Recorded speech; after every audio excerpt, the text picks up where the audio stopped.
Oh yeah. 1001, 1002, 1000. What's up, everybody? Sorry, I was working out, guys. We got.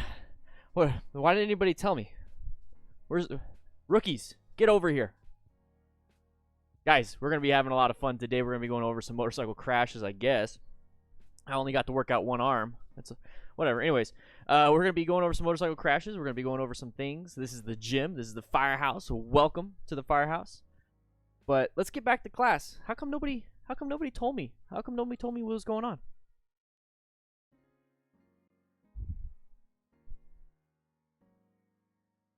Just making sure everyone else here is getting ready to go. We're gonna be watching a Moto Stars show, video, compilation, whatever you want to call it. Don't even care. But today, Wednesday, we're gonna be having some burritos. These are some breakfast burritos, some carne asada burritos, bacon and egg burritos, steak and egg burritos, whatever you want to do. We're gonna have a good time. We're gonna have some burritos. We're gonna play around. How, how's this mic sitting right there? I haven't had my caffeine yet. Let's get in class. Make sure you guys sign in if you want to join the best online motorcycle community in the world. Click that join button. Discord is absolutely free. Let's get back. Let's just get started. Let's just get started. The heck, Matt? Whew. It's weird how this mic transitioned from one place to another. Guys, we're going to be going over some of these videos. When Bikers in Trouble 2020, episode number 43. We have quite a few. Remember, today and every day here on the DanDanTheFireman Channel, we are focused on rider safety. We are focused on making sure that we are all being safe. You know, that's the thing is I want to be able to bring about this new culture of safety with motorcycling. I think there's a lot that goes into it. I think people just treat motorcyclists and motorcycling like it's just some fun little hobby. When the more I talk to people, the more I start to realize that it's not just a hobby. It definitely is a lifestyle, but it's not a lifestyle because we just choose to ride motorcycles and that's a fun little thing to do. But I really do believe that there's a lot of people out there searching for some form of community and like-minded individuals, and that's what we're going to be doing here. And the like-minded individual portion of this is making sure that we're all safe, healthy, and we can continue doing this forever and evers and evers. Yeah, Team Volt Fisher, I don't know what's going on, man. That sucks. I know you are. I know you are a green name. I know you should have a beard. Hopefully we can get all this figured out. But today we're going to be going over some motorcycle crashes. We're going to have a good time. We're going to relax. It's 10 a.m. Mountain Standard Time. We're going to be doing this for roughly 3 hours. So typically I do a live stream for about 2 hours. We're going to have like a class session. And then tomorrow we're going to do it again. But tomorrow is going to be members only. So if you want to become a member, just click that join button. Click that little money sign on the bottom, I believe, if you're on mobile. Or click the link that's in the chitty chat. Smoking Cycles, I know. Ooh, they're so good. They're so good. They are the best burritos you've ever had in your life. And you haven't even tried one yet. Rookies. Make sure everybody is taking care of the seats. Make sure these are all disinfected with the whole COVID-19 thing going on. Everyone go ahead, come on in. Go ahead and make sure you sign in right there. Click that sign in button. It's that little like button. We have 14 people signed in out of 143 people in the class. So let's go ahead and get that going. Click that sign in. That way you get credit for today's class. But yeah, we're going to be going over this video right here. There's a few crashes. There's a few things that we could be analyzing, double checking. Oh, 56 likes. Never mind. We got 56 people already signed in. Seems like YouTube's acting a little funny. So making sure things are doing fine. Tried lifting weights once, but damn, they are heavy. Yeah, the first weights are pretty damn heavy. I tried working out yesterday. Didn't work out too well. I did my left arm. I did about a couple thousand curls on my left arm, and I was doing more today on my right. So we'll figure it out. We're going to get all this balance. I don't know what I'm doing. But we're going to have a lot of fun. Scott McClellan, one big family. Exactly. That's the thing, guys. This isn't just a educational motorcycle training thing. We're here to help each other out. We're here to build a community. If anything, it's almost like a motorcycle riding group. I wouldn't call it a club. but it's pretty dang close. And the focus on this is those of you that are like me. I like to watch online stuff. I like to hang out. I like to do all that stuff. I don't like to go to bike nights and drink a lot of beer and then go for a ride. I think that's not the smartest thing. I think that's actually pretty dangerous. And I'm not all about that. So what we're going to be doing is we're doing virtual stuff right now. And then once all this stuff happens, we're going to get out and go ride. And yes, raining. Yes, Scarlet. Yes, I know. But we're going to get this going. We're going to get this going and started. Once we hit 100 likes, 100 people signed into today's class. Thank you, Ghost Wretch with the brewery disinfectant. Oh, shit. What's up, Rizze? Waleed, you're welcome. I know it was a big thing, those donut holes yesterday. So we got some Krispy Kremes, not sponsored whatsoever by them. But we're going to get this going pretty soon, too. What's up, Robert? It's been a while, man. How you doing? $10 for the Rooks? Yeah. Brooklyn checking in from Dinah John. Little Ryder, what's up, man? How you doing? You guys are amazing. Listening while you work, Tim Untethered. Well, while you're listening, man, while you're getting work, thank you for being here. Thank you being here.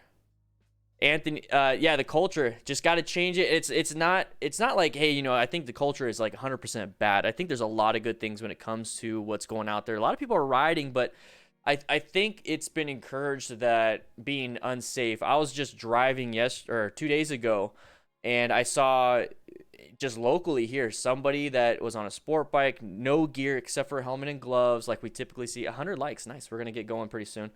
And he was lane splitting in between traffic, and I'm just thinking, this is just insanely dangerous. In Arizona, it's illegal for one, but he was in like the bike lane to lane split, then he swerved over to the far left, and he just kept going like this. And I'm just like waiting. My heart kind of jumped a little bit. It's like, man, this is gonna be an accident. It was one of those things. It's like, oh man, this is an accident. This is an accident. I'm getting ready. I'm getting into that mode to like rescue this rider, just in case something happened. Nothing happened, but it's just like I could tell, like 8 of the vehicles that were in front of me, 4 and 4 in a double lane, they're just probably thinking to themselves, what an idiot. I know what it takes to do all that stuff. I know, the situation. Maybe he was being as safe as possible when he was doing it, which it wasn't. But these people have no clue when it comes to motorcycle riders, and this guy was doing this, and that right there is 8 cars of people that will vote against any type of legislation that would be beneficial for motorcycle riders in a safe manner. So these types of people that lane split and go crazy and do these really kind of dumb stuff, to be quite honest, are the ones that are getting upset because nobody passes the lane splitting laws. And if you're a responsible citizen, I'm getting on a tangent. Sorry about that little soapbox. We're going to get going. We had 100 people signed into today's class. Let's go ahead and get this going. But that's kind of where I'm at when it comes to stuff that I see. And I just want people to be respectful of others. I want people to help each other. Like, I want the reputation that firefighters and fire departments get with their goodwill. And I want that to be for motorcyclists. And the only way I could start and get that going is by the DDFM crew.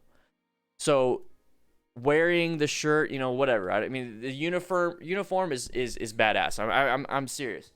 Look at that. The uniform is pretty badass. I love the uniform. I feel like I'm at work. I feel like I'm at the station.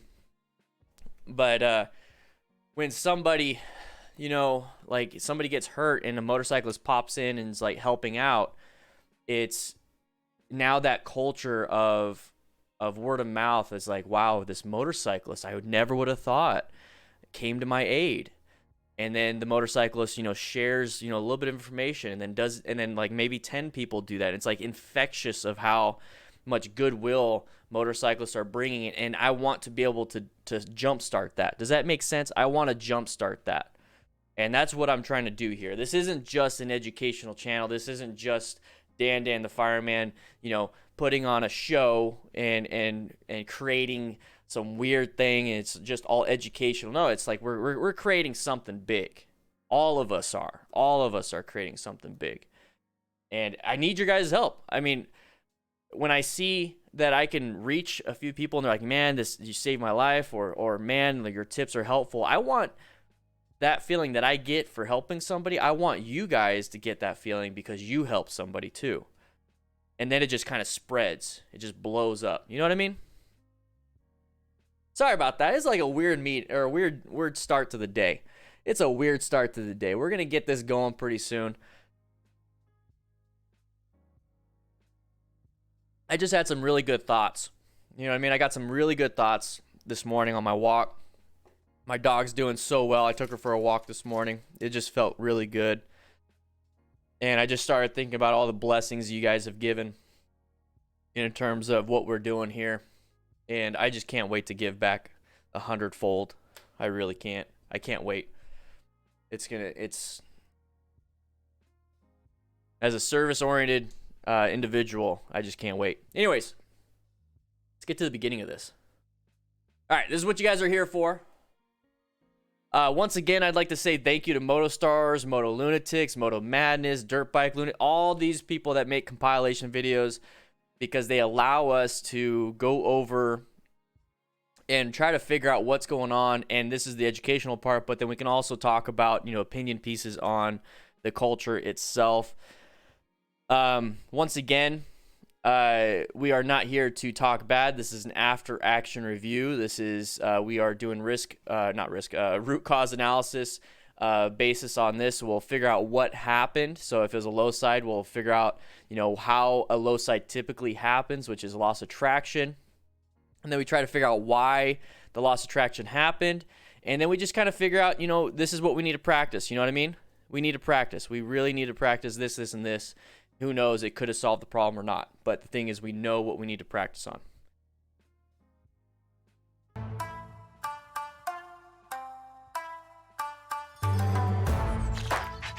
So SLAC.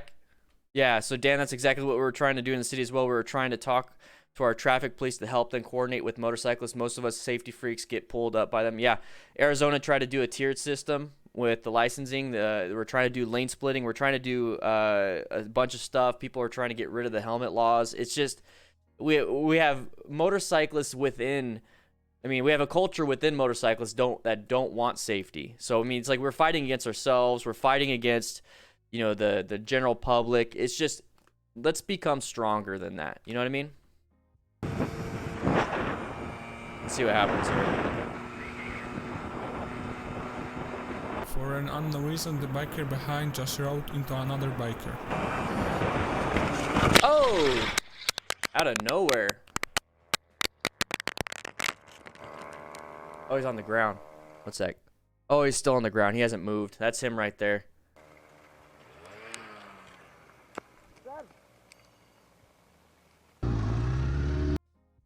Alrighty, let's, that's an interesting one. Let's get some context on that one.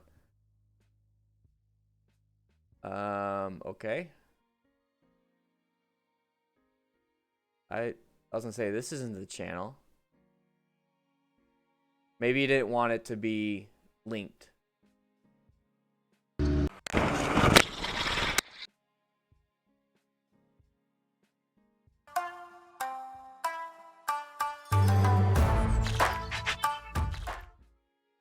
Yes.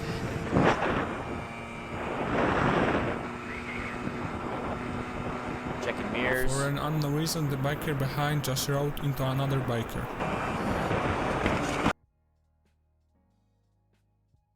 I can't. It's like I can't see the mirror. So once again, I mean, we can't. So the thing that happened is they collided.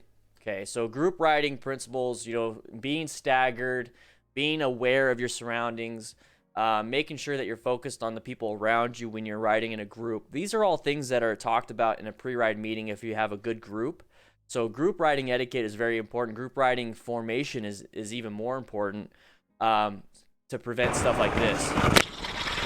So he fell and hit the ground. It's really interesting how the camera just like lands right there. But the simple fact that he's not moving, typically you'll see people like if they're kind of embarrassed, they'll like hit the ground. They're like, ah, damn it. And like, what happened? Or they get mad, like the emotions take over.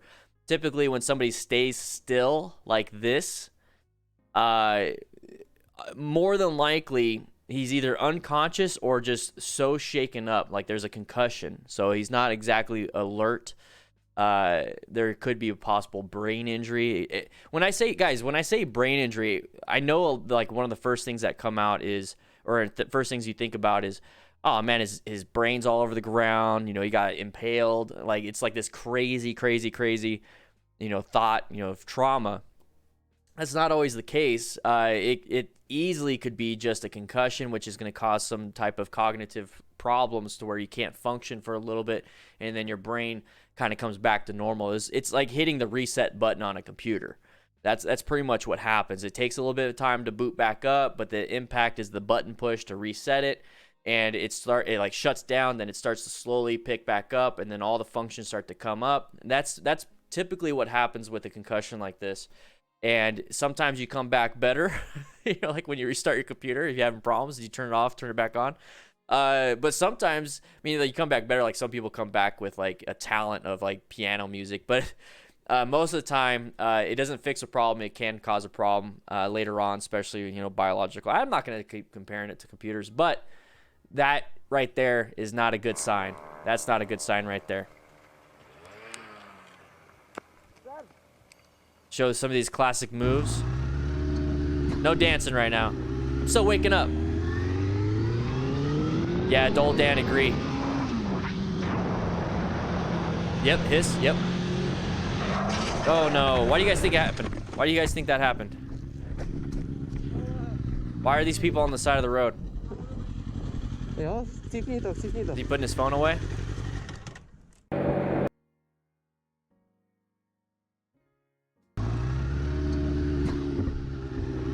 Kind of setting up, right? Kind of setting up, getting ready for some knee down. Cool shots, right? We're gonna get some cool shots.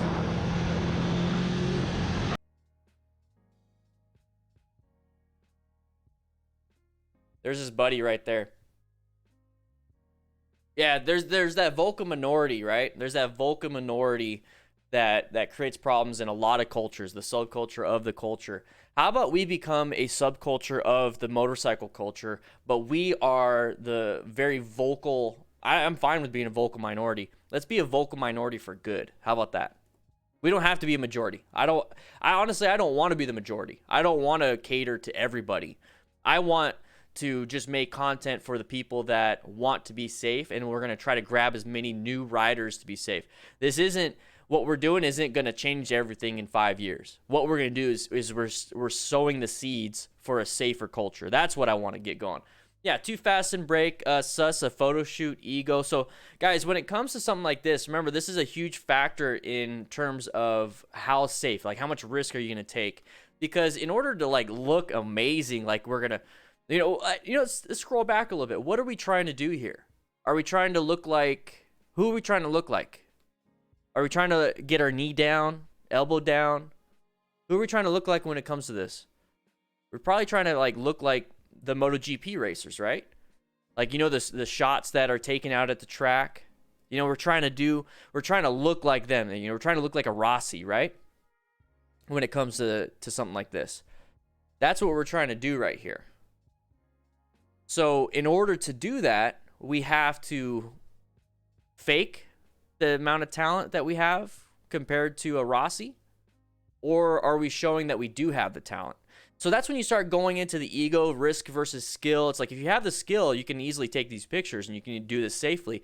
But if you don't have the skill yet and you haven't practiced it and you just want to look like you've done it before, then you start having issues in terms of, I'm going to push myself too far, because you don't know how far you can actually push it. So when it comes to that's the ego right there telling you that you could do something you can't. The Dunning-Kruger Effect. This is why I look into a lot of psychology, a lot of rider and driver behavior, specifically driving. I don't look at riding behavior too much. I look at driving because guess what? There's a lot of studies done on driving behavior because 95+% of road users are four-wheeled vehicles. It's probably like 90 to 95% depending on the state. So there's not a lot of studies done on motorcyclists outside of we like to take things too fast. So you don't see car drivers. I mean, maybe, I don't know. I'm not part of the culture, the car culture, so I could be completely wrong here. But I'm just going to make an assumption that you don't see a lot of car drivers, especially those that drive like a Nissan, Altima, normal people, or whatever, a Sentra, Versa. I don't know why I'm sticking with Nissan. You don't see them doing this kind of stuff, right? It's always the performance people. It's always like, the Camaros. It's always the Porsches. I'm just throwing cars out, sport cars. But that's when you typically see it. But you don't see them doing it on a track. You see them taking pictures of the car. The car is the model. Ego with motorcyclists is that we are a huge portion of the motorcycle. So the ego is, and it's like, I should be the one on the camera. And then that's when we start getting into, I'm going to risk, more risk, less skill, crash. And Matthew, welcome to the crew. I appreciate you guys. Guys, once again, let's see if we can get 20 new members today. We are off to a great start with Matthew as our first crew member. Matthew Quist, welcome to the crew. If you're on Discord, sync everything up. That way you get full credit or full access to all the stuff. You get credit today. If you become a member, you get the full 3-hour credit no matter what. You don't even have to sign in. That's another thing, guys. You don't have to sign in if you are a crew member. You get full credit for today's class because you're automatically inside the crew and you get credit. Don't worry. Scarlett and all the other ops chiefs are putting all the numbers in and everything, so you don't have to worry about it.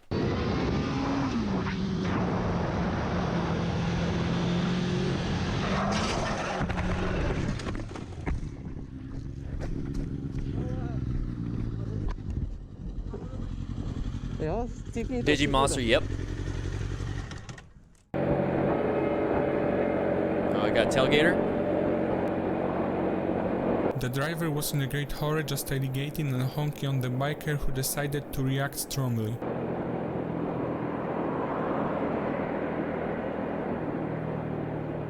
Okay.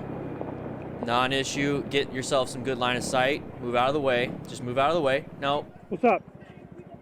Why are you flashing me? Sorry? Why are you bibbing me and flashing me? You're doing like 45. The lorry's leaving you. I was doing 50. The lorry's leaving you. I'm doing my speed on 45. So? People need to Why'd you come behind me on purpose to do it?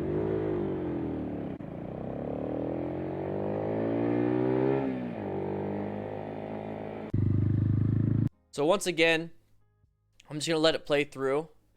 And I'm not even going to use audio, but just real quick, the beautiful thing about, once again, a community of riders that want to be safer. So let's just add MotoStars to, or whoever's narrating, to the DDFM crew. Let's just say they're part of the crew. Let's say they're just a normal, whatever.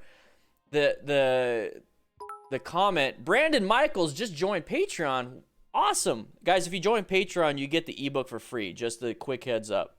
I'm not going to spend too much time on that. Thank you so much, though. Pretty soon we're going to have a motorcycle giveaway on Patreon. Don't worry about it.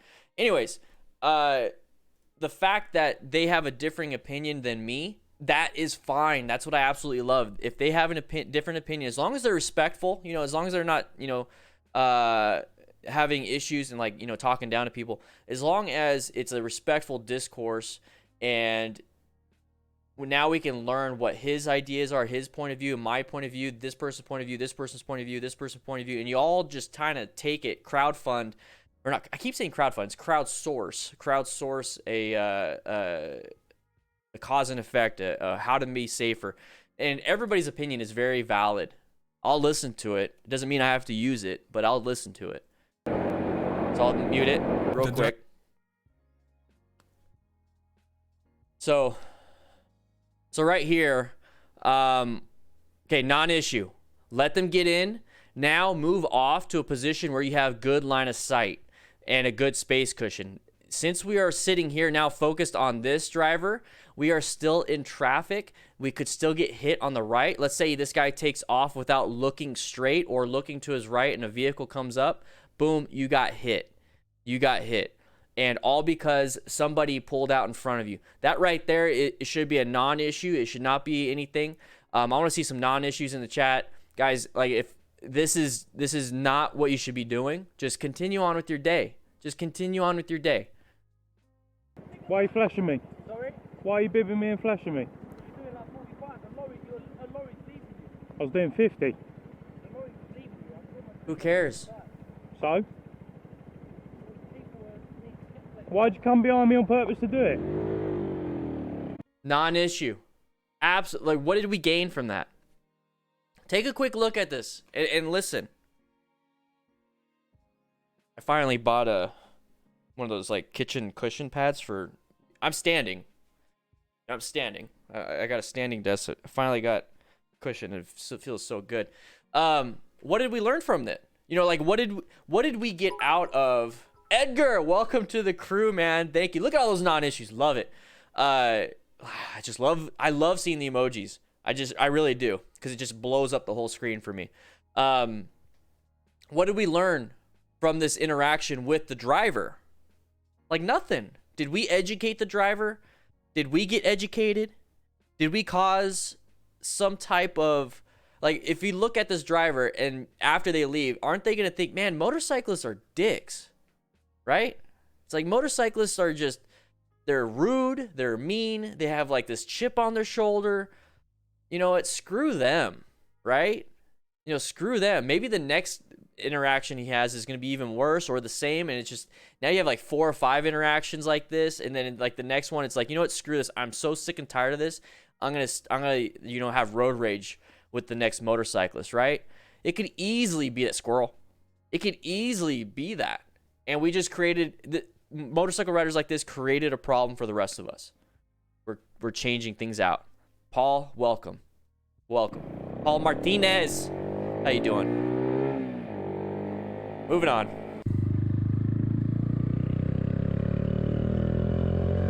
Exactly, Dynamic J. Exactly. Just get out of there. Just no. You're not gonna get what you feel like you need to get. If that makes sense. All right. Slowing down. Why? Whoa! Woo! Indicate! Good braking though.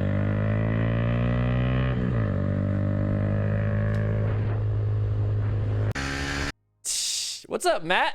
Hey. You mean Indian motorcycles? So right here, I noticed that the car started getting bigger. So the car is really small right now. You look at where you can barely see the car. The car is really small. And if the car starts getting bigger and bigger and bigger and bigger, that means you're getting closer to it. Now, if they're having brake lights and they're getting bigger and bigger, why are we still speeding up? Why are we still going in the path of travel? Like, why are we still going that speed? We need to maintain our space cushion. If the person in front of you is going 35 and you're going 45, you're going to get closer and closer and closer. So how about if they're going 35 and you're going 45, now you slow down to 35, and now you guys are just moving within a unit. And if they speed up, you can speed up if you want. If they slow down, you slow down.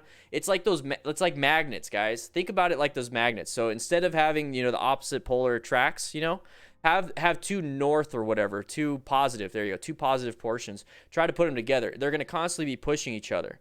That's how I want you guys to ride around traffic. So the person in front of you, everybody is the same positive as you. Okay, everyone's the same positive. So if there's someone up here, you're doing this, you're doing this, you're doing this. I want you guys to stay away from other people. So if you start to notice that somebody is getting bigger and bigger and bigger and bigger, and there's brake lights, you need to start getting farther and farther and farther away. So watch, look, it's getting bigger and bigger and bigger and bigger and bigger. Brake lights, brake lights, brake lights. What?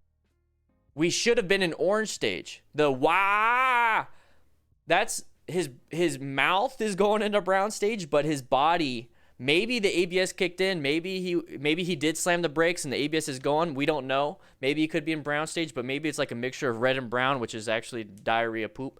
That's not good. That's not good. You know, bloody diarrheas. So take a look real quick. Look at how small you can't even see it. Okay, there it is. It's in the roadway. Very small. The moment you see a little bit of brake lights and it's getting bigger, go into orange stage. Figure out, you know, or not, you don't have to figure out, just start questioning. Why is this guy slowing down? Why is this guy stopping? Why is there brake lights? Why is there this? I'm going to wait until this person makes a decision to do something, and I'll react to that decision. That is a thought process before this happens. But you're going to see that he doesn't do the thought process. He's just completely oblivious to it until it happens, and then the thought process happens within a split second. I want that thought process to happen in 2 seconds. I want 2 seconds. I don't want a half second to figure this out, because then now I have to act and react and all these other things when I want to be prepared for it. Look at this.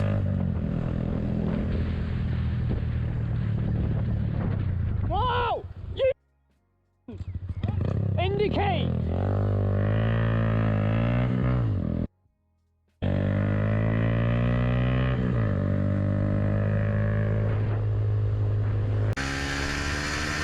I had to look it up. I had to make sure. One second. I had to make sure that I was.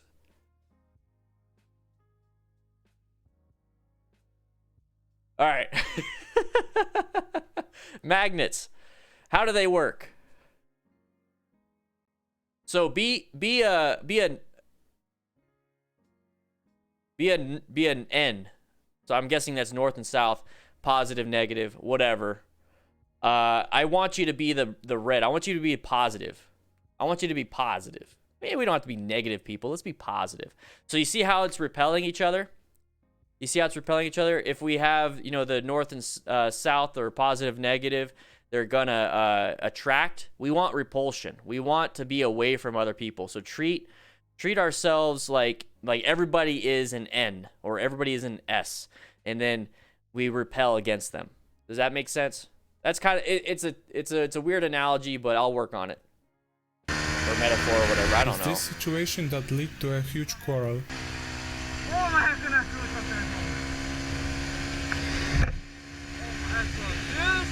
Serieus?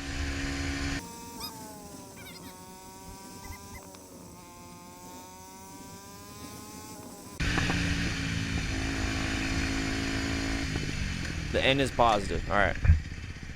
Let's all be positive. Let's not be negative people. How about that? En waarvoor was dat nodig? Why did you do that? Wat? I think the ABS did save Je him. weet toch, dat is 2 balken, dat mag. Dat is 2 balken, Yeah, dat mag. Byron. Ik weet niet of je de regels kent.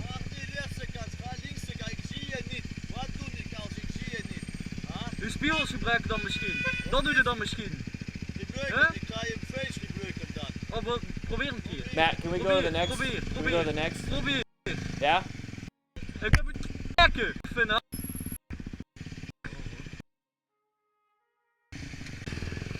Dat is juist daar. Hier, meneer Knier. Is this all that's on there? Allemaal is dat. All right.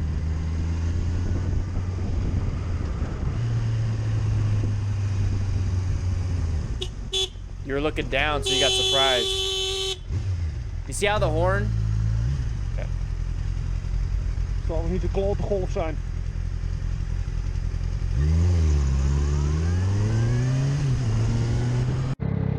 Yeah, I don't care about the road rage thing, because after the incident, now we're just adding more stuff. It's pretty obvious how to solve that problem, is just not getting involved. So right here, we have multiple options, you know, going straight, turning right, going left, 2 lanes.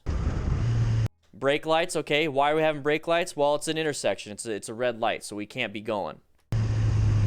Okay, this person is now moving lanes. Now, if this person wanted to go straight, I mean, just look at the arrows. If this person wanted to go straight, they're in a pretty good spot, right? Look at the arrow on the right lane, you can go straight. So this person has 2 options, to go straight or to turn right. Once again, hindsight. This is hindsight. That's the whole point of this. I'm not saying you're going to go through this thought process like the whole time you're riding. This is hindsight. But the thing is, I want you to recognize patterns, and the best thing you could do is look at signage, look at road markings, look at how the tires of the cars are turning, look at the side of a car to indicate that it's an intersection. Lights are great. I mean, the intersection lights is to tell you that there's an intersection. Start looking for those patterns. Looking for those patterns. It doesn't matter what the person decides to do. Look at the pattern involved. And then if you really understand road markings and you understand all these different things, you start to really go into almost like a Terminator like scanning, the Tesla AI scanning. You know, it's just you're scanning all these, like you're scanning for the things that are important. You're not looking at the stuff that's not important. And I love reading from all the comments and emails and the Discord and everything saying, you know, I'm a better driver now. Like, I'm actually able to see I'm a better driver now because of this. So why would this car do this? Why is the side of the vehicle doing this? It's because this vehicle wants to switch lanes. Okay, cool. But why would he want to switch lanes if both lanes can go straight? More than likely, this guy wants to get in the left lane. We should be slowing down anyways. The simple fact that he's now reaching for the brake this close to the intersection, we should have already been braking. We should have already been slowing down. We should have already been doing all that stuff. And this is a good idea to make sure that you can see the pattern, because this guy looks like he's going to go to the left lane. Hindsight, guys. Remember, hindsight. But the thing is, we're recognizing these patterns. This is why I pause on certain spots, is because I want you to recognize these things. Okay, so we see the side of the car. We see that he's starting to reach for the brakes.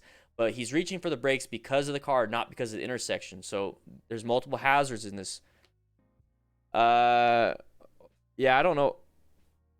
Streamlabs, I don't know. You know what? In fact, to make life easier, I don't like Streamlabs.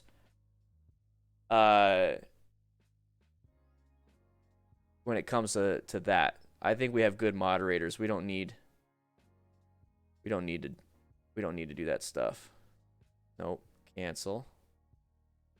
Let's log in. I'll get it fixed. I'll get it fixed, man. I didn't agree with it either. So what you guys are probably wondering is like, well, what is he talking about? Yeah, Streamlabs muted somebody. I don't like it. And that right there, honking at somebody, you can cause them just to stop. If you honk at somebody or rev bomb, you can cause them to stop because you're trying to get their attention, right? So they're gonna be like, oh, I'm gonna stop. What do you want? Boom, you ran into them. So let's not do that. Just let them do what they were going to do originally. I'll turn off the moderation tool for Streamlabs. Let's just watch the next one while I do this.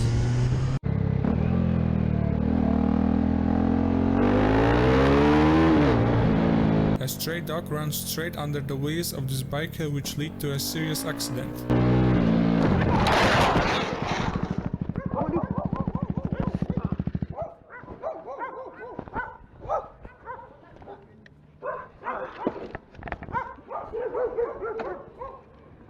Okay. I am okay. Are you okay? Yeah. Okay. I know. Okay. I have no problem now. I don't know why it Okay. muted that one. Yeah. Oh, small. Sorry. Okay. Yeah. This is. Sorry. Hey. Do you? Everything is good. Everything is good. That's what Jerry commented on. Are we okay? Okay. Okay. Yeah. Dog problem. Should I give it to you? Have you followed?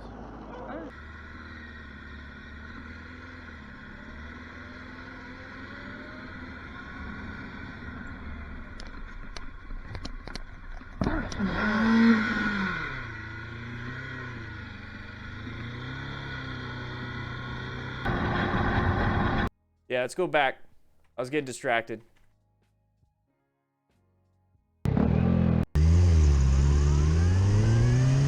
Was there a dog in this? I didn't even see it. Please, no. Slow A down. stray dog runs straight under the wheels of this biker, which lead to a serious accident.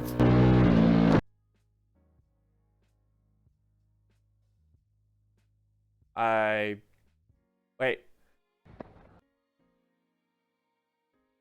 The dog's gonna be injured though, man.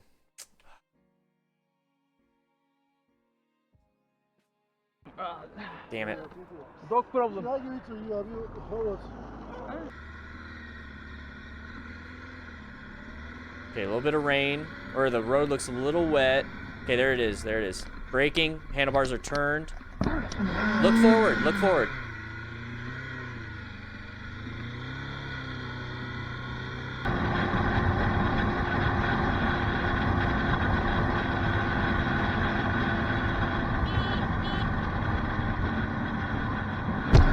do you think is gonna happen when you're speeding, dude? Real quick. What's the license plate on that? Okay, so that's definitely not the United States. He's got a speedo blurred.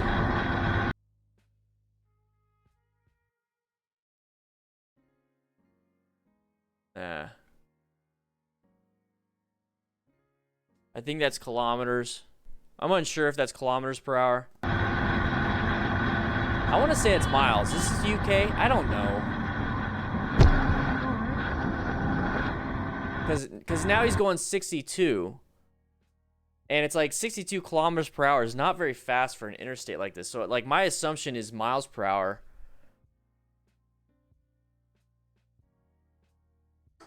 My assumption is miles per hour on this one. Probably going like close to 80, 90 miles. UK plates. Okay, these are UK plates. Okay. So he's speeding. So speed is a factor on this one. This person is just coming off a merging area. So here's something that I do whenever I drive on like in Phoenix, like a big metropolitan area where there's like always somebody merging, somebody getting off, somebody merging, somebody getting off. Yeah, easily 86 or more. I'm guessing close to 96 maybe. Whenever I see like a merging lane, I'm always going to assume the person merging onto the interstate is going to switch lanes around that area. I'm always going to assume that. Especially if they're stuck behind semis. They're going to try to get out and get up to speed. So when you see this, it's like they're stuck behind two semis and there's an open lane on the right. Yeah, you know, passing on the right's not a good thing. It's not the safest thing. But here's the thing, is that's just what happens. And you have to pay attention to that. You have to see that this is a merging area and it's a new driver on the road and you're trying to get going and all these different things. So when you see this, just assume that this driver is going to want to come out. Either let them or get yourself out of that situation by speeding up or anything like that.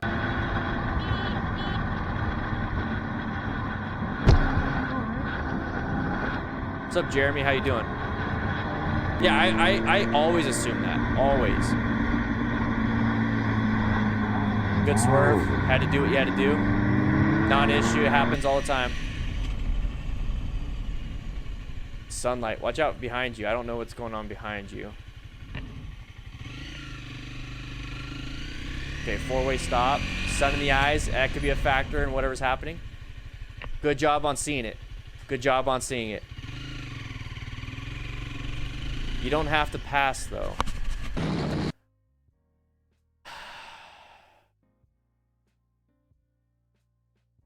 It is LHD. Passing on the right is... Oh, yeah, I mean, different... Sorry, guys, cultures are different. United States versus UK versus passing on the right is like passing on the left, you know, in different areas. For us, passing on the left is what you're supposed to do versus passing on the right. There's just a bunch of different ways. So you notice how the light... See how you can't see anything? Like, you can't see any of the cars. You can't see any of the stuff. You can't see nothing. So keep that in mind when you're riding. If this is the case, what should we do? Slow down, get ready, be in orange stage. This rider did that. Was able to stop. But then there's like a little bit of an issue with... I think he started tapping the camera like, I got you type thing. And it's like, okay. Your fundamental skills saved you. Your situational awareness saved you. All these different things saved you. Now that you did that, be above and not react that way. Not react in a bad way. Guys, once again, let's see if we can get 20 new YouTube members. Click that join button. Click the link that's in the chat. Become a DDFM crew member. Woo. Gosh, I love these shirts. I'm going to order some more. I'm going to get some long sleeve, some tank tops. Oh, yeah. Can't see. There it is all of a sudden. So he was going slow enough so braking is not going to be that biggest of a problem. Yeah, traffic rules, but then also, you know, there's a lot of traffic rules like in India. I mean, there's some in there, but nobody listens to them. So the culture of the rider, the culture of the drivers, there's cultures of riders that say screw the rules, right? So I focus more on the individual, not the laws that are made. I focus on the individuals, not the laws.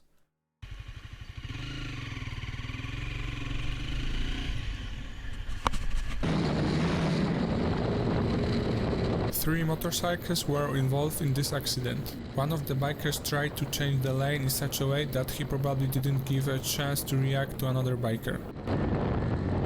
Oh no. Tulsa, this is Oklahoma.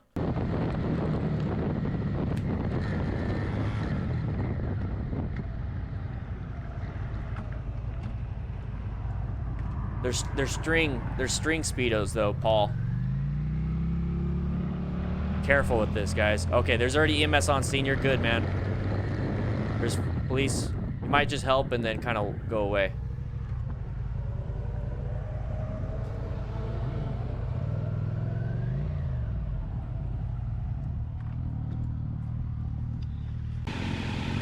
Yes, Ascar. Today is just one of those days. You know what I mean? So real quick, look at this. So not even part of the incident. Not even, like, we don't know what's happening. We don't know how these people crashed. But take a look at the speedo. This is miles per hour. This is miles per hour. This interstate is not 100 miles per hour. This interstate speed limit max is probably 80. Max is probably 80. We're going 20 over. In the state of Arizona, I believe anything 20 over the posted speed limit is criminal speeding, and then I believe anything over 90 is criminal speeding. So even if the interstate, like if you're in Arizona and the interstate says 80 and you go over 90, that's criminal speeding. Don't quote me. Today's one of those days where I'm screwing everything up. So, but don't quote me. But here's the thing: this is definitely not the speed. This is definitely not the speed that you should be going. Were involved in this accident. One of the bikers tried to change the lane in such a way that he probably didn't give a chance to react to another biker. So this rider crashed. There's a few riders that crashed. Maybe this rider has no idea who this person is or who these people are, and they don't really care. That could be a complete possibility. That could be a huge possibility. And that's not that... You know, it's up to you guys if you want to stop and help out. But do you know what to do if you stop and help out? Do you know how to keep yourself safe? Do you know how to keep them safe? Do you know how to do any of these things in terms of how to keep them alive? If you don't, go get the training. Go get the training. What the heck?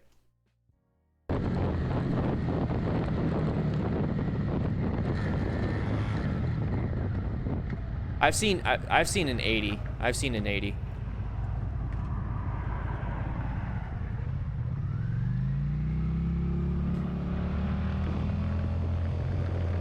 It's 65. Yeah, so this guy's going way fast. And who knows, the reason why the cops are on scene so quick, probably chasing him. We don't know. Speed is going to be a factor in that.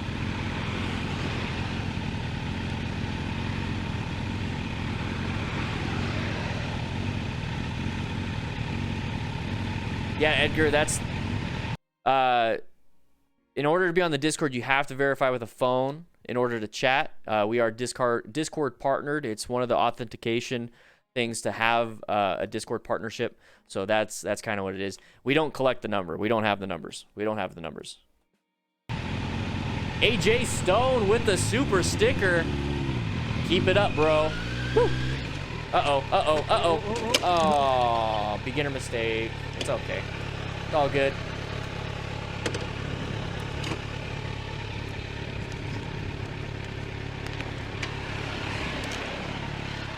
Wacht even, ik help je. Ja, pak hem op. Ja, een beetje warm natuurlijk, hè.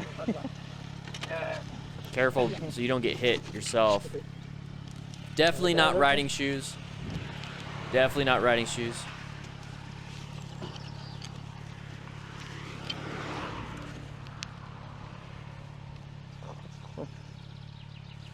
Yeah, pull over, do a quick check.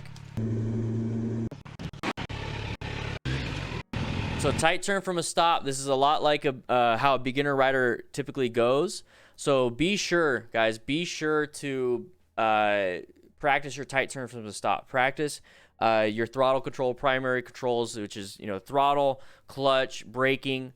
Make sure you practice before going on the road, because right here you're hyper focused on traffic and you're not really paying attention to how to maneuver your bike. It's pretty much separated. Tell me if I'm wrong on this, like how you guys think, 'cause it's been a while since I've been a new rider, but I remember how it was. And then I also remember, like, whenever I do something new, so that's why I'm always trying to learn something new, because it keeps me in that beginner mindset, is that, you know, you do something like, for this instance right here, this picture, this image. So I'm looking for traffic. Okay, that's one task I'm doing. I'm looking for traffic. Okay, traffic looks good. I move on to the next task of, okay, how do I function with the bike? Okay, how do I do the bike? Well, now I got to look at the traffic. How's the traffic? Okay, now I got to look at the bike. So I keep going between task and task and task. It's not combined. Because I'm still looking down, I'm still looking around, I'm still trying to figure out how to maneuver the bike, but then I'm also worried about traffic.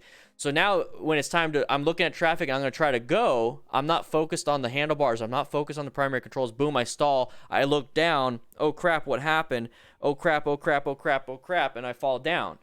That's typically what happens. We need to find a way to blend it together to where you're looking at traffic but still have the maneuverability and the manipulation of the motorcycle without even thinking about it. The only way you could do that is with practice, and training. This is very important to do. You need to be able to blend those two together, situational awareness and fundamental skills together. And the only way you're going to do that is by practicing in a parking lot and getting to the point where you don't even have to think about your motorcycle. You just do it. And we're just talking about fundamental skills. We still want you to think about what you're doing on the motorcycle, but we don't want you to think about the fine motor control. We don't want you to think about the gross motor skills. We don't want you to think about any of that stuff. We want you just to be able to do it. In order to do that, you got to get training. So if you're ever riding out in traffic, like some of the first times you're doing it, and it's like, okay, it's a separation of looking for traffic, now looking at the bike, looking for traffic, looking at the bike. It's not looking at everything. It's not doing everything. If it's that point, do easy roads. Go in a neighborhood where there's less traffic to worry about, so that way you can focus a little bit more on the bike, but you still kind of have to focus on traffic, so you're training in that aspect. So go from a parking lot to a neighborhood to the street. Now, if you have to ride to the parking lot on the street, then maybe just stick to the neighborhood you're in. Stick to the apartment complex that you're in. Stick to the road that you live on and practice that way. And I'm going to be coming up with some ideas, some ways to practice just on a street. You know, like if you pull out of your apartment complex, or if you pull out of your driveway and all you have is a street and you don't have a parking lot, I'm going to come up with ways to make that work for you guys, okay?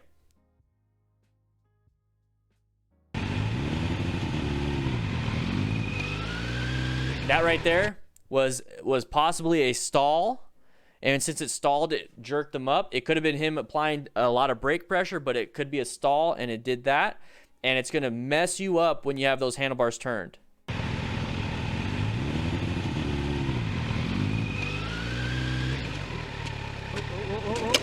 And then one thing is, I don't want you guys to hurt your backs, because you can easily slip a disc trying to keep it up. It's a very heavy motorcycle, guys. Like, you guys don't think like, oh, it's only 200-300 pounds, or maybe 300-400. It's not a big deal. That's still hundreds of pounds, guys. At nighttime, low visibility. Watch out for cars wanting to come out of these parking spots or intersections. Also, right there. Oh, this is from earlier. Remember, we saw this yesterday.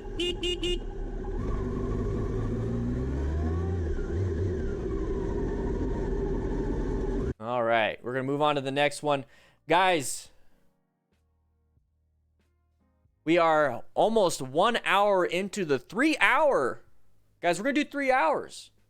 1 p.m. Mountain Standard Time, we're done. Okay, we got 2 more hours left. 2 more hours. Make sure you hit that sign in button. Click that like button to sign in for today's class. Crew, come on out here. Come on out here. Crew, what are you guys doing in here? Rookies, you're not even supposed to be playing video games right now. We're in middle class. You're still on probation. You got a couple more days. Yeah, you have a couple more days. Today We have burrito. There you go. Come on, Matt. Get your shit going. We got burritos. We got burritos today. Tomorrow, what do you guys feel like having? I'm thinking burgers, maybe some hot dogs. We had tacos yesterday for Taco Tuesday. We're gonna have a set diet plan. Diet? We're gonna have a set lunch schedule for Tuesdays, Wednesdays, and Thursdays. Tuesdays, Taco Tuesdays, pretty simple. I love Mexican food, so we're having burritos today. Tomorrow, members only chat. We're gonna figure out what you guys want. But if you would like to join the best online motorcycle community in the world, click that join button. This is the DDFM Crew Lounge. We're gonna have a bunch of fun. Kill Cliff CBD. You can play some video games. There's some recliners. You can watch the class from there. But guys, I'm really excited about the Discord. We have well over 4,000 members. We have some cool things happening pretty soon. Once again, we're building a community. Now, if you want to be a smart rider, keep watching. Okay? Let's get back to class.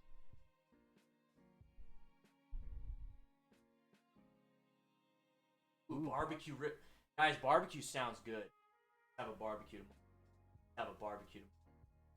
Barbecue ribs. Pork.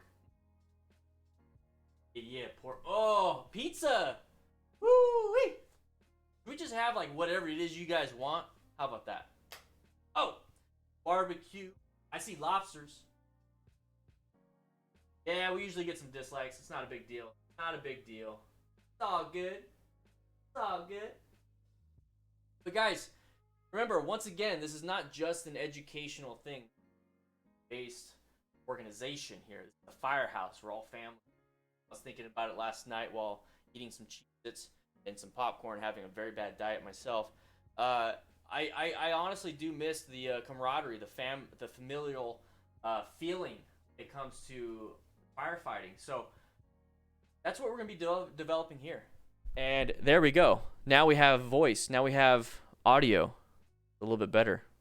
Matt, you need to get on it. Yeah, the mic did fall off. There we go. How about that?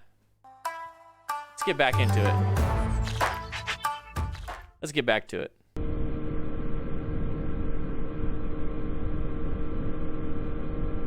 Today's a weird ass day. The driver was close to causing a serious accident. The biker decided to react strongly. Whoa.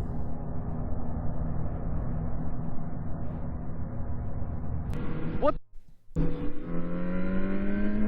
Today is a weird ass day. Let's just watch this. Let's relax. Burritos.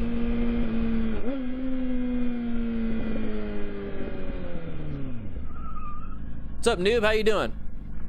Yeah. What? Dude, Matt's doing a terrible job today. You got a problem? I think it's because he's trying to. We're telemarket. We're doing it over the internet. You know, he's at work. He's trying to. It's all good. We're gonna make it work.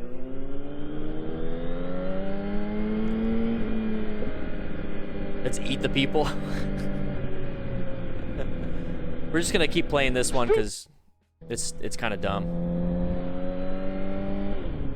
Yeah, just don't be this guy. All right, what's gonna happen here?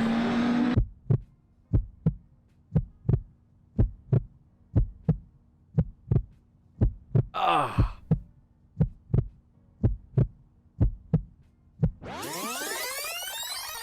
Holy crap.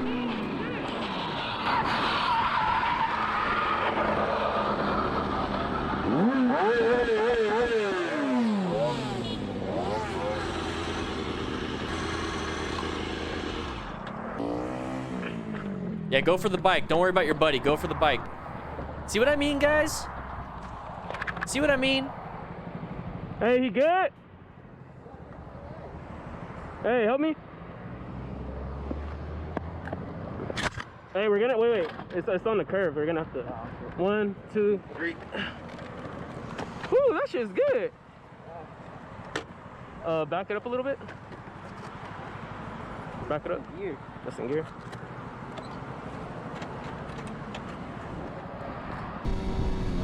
See what I mean? See what I mean? Like when like do you want your riding group to go for the bike, or do you want the riding group to go for you? Do you want the people that you ride with to go for the bike, or do you want them to go for you? After witnessing this. You know what I mean? I know who I want to ride with. I know who I want to be with.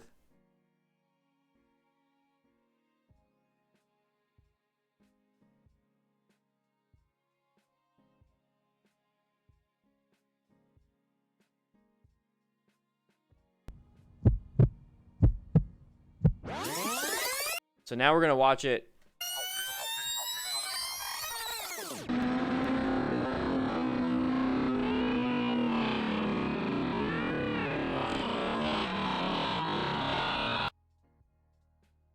I know who I want to ride with. We'll watch it one more time. There's a lot of injuries on this one. A lot of injuries on this one.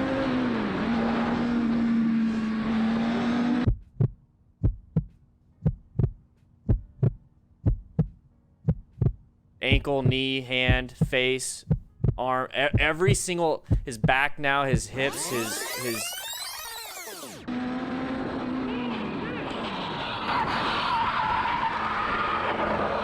Is there more context on this one?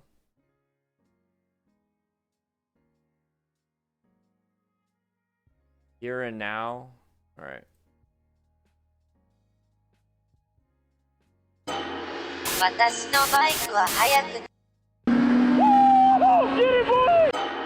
私のバイクは速くなります One sec. I gotta fast forward that. There we go.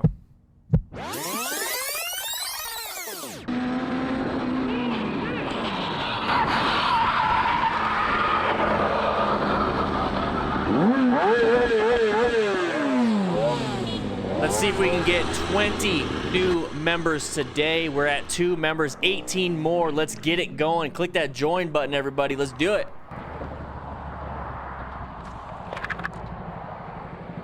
Hey, He's walking. you good? Walking wounded.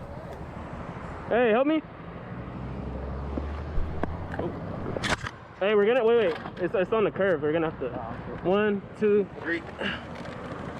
Whew, that shit's good. Back it up a little bit. Back it up. Gear. That's in gear.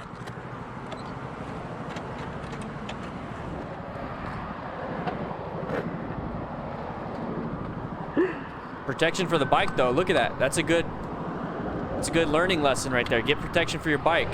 Look at. Yeah, he's good. What? He's good. No, it's good. It still turns on. Turn on? Yeah.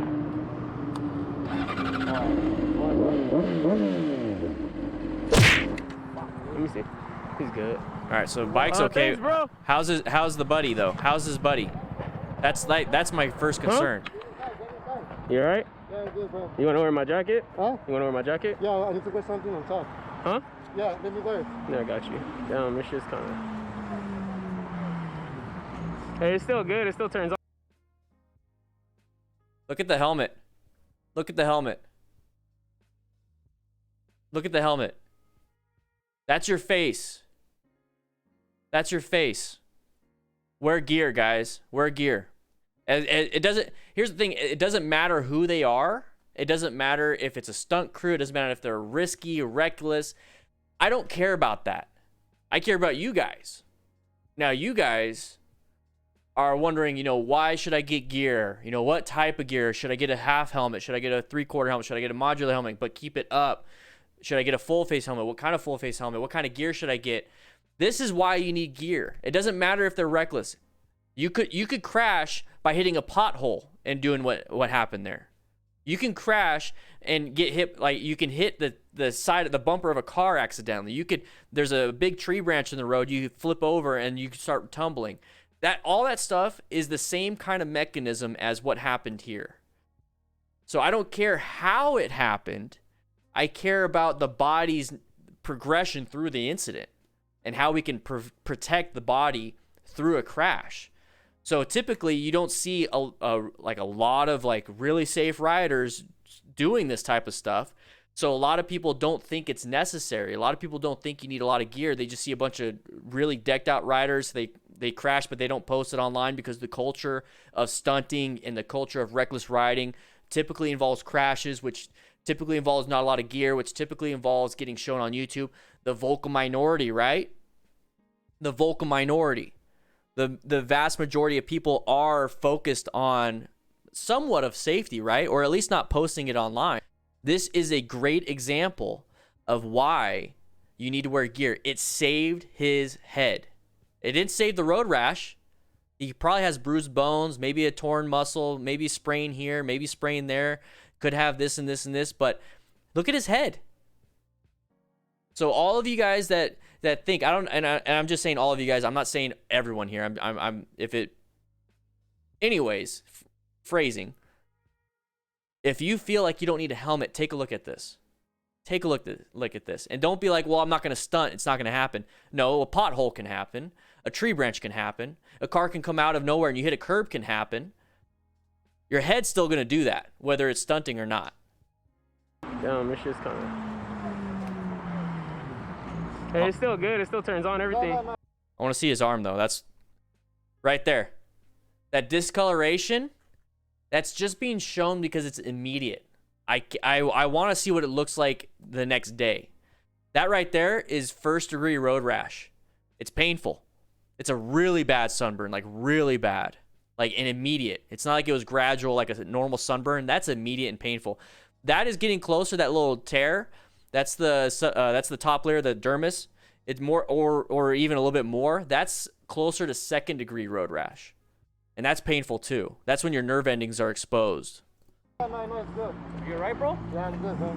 What happened? Huh? What happened? You went up to That could easily be part of his radius. That could easily be part of a little bump because it looks like he has one right there too. So it might be just his, but that could easily be a broken bone. I just saw some form of I just saw a deformity. You know, it's just a little bump. It could be just his normal bone structure. I went too high. And also, just a quick note, guys. I mean, if you have if Juliet, maybe Juliet's his his love, you know, whatever. You spend money on tattoos. Anybody here have tattoos? I don't, but my wife does, and they look beautiful. But I wouldn't want any of her tattoos or anybody's tattoos to be ripped off. You spent some money on that. It's art. It has meaning. It has memories. And now you have a scar. Scarification is also memories. But, I mean, you could totally damage it. Look, he's got road rash on that. I don't know, something got stuck. because I seen you behind you. You lifted it fine, and then you Yeah, it got stuck.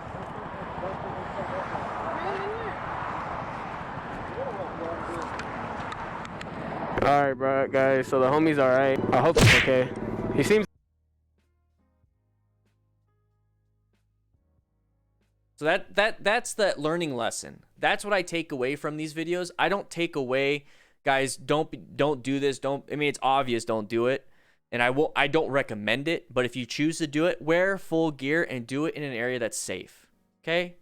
That's all I care about. That's all I care about. So for those of you that are just now joining, make sure you click that join button, become a YouTube member. It's only $2 and it supports the channel, and you get a mustache when you first join. After 1 month, you get a beard and you get access to the crew. There's just so many perks to it. And it honestly helps out quite a bit. See you later, Anthony.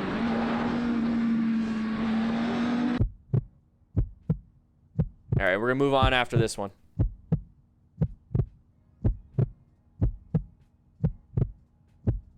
Yeah, Dante.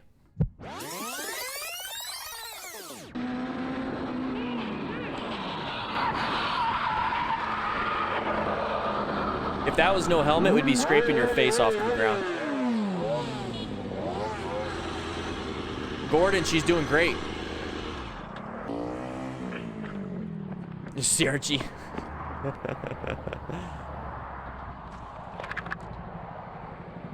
Hey, he good? Hey, help me. Hey, we're gonna wait. It's on the curve. We're gonna have to. 1, 2, 3. I'm good, Askar. I'm good. Back it up a little bit. I don't know how to wheelie, and I don't really care to do one.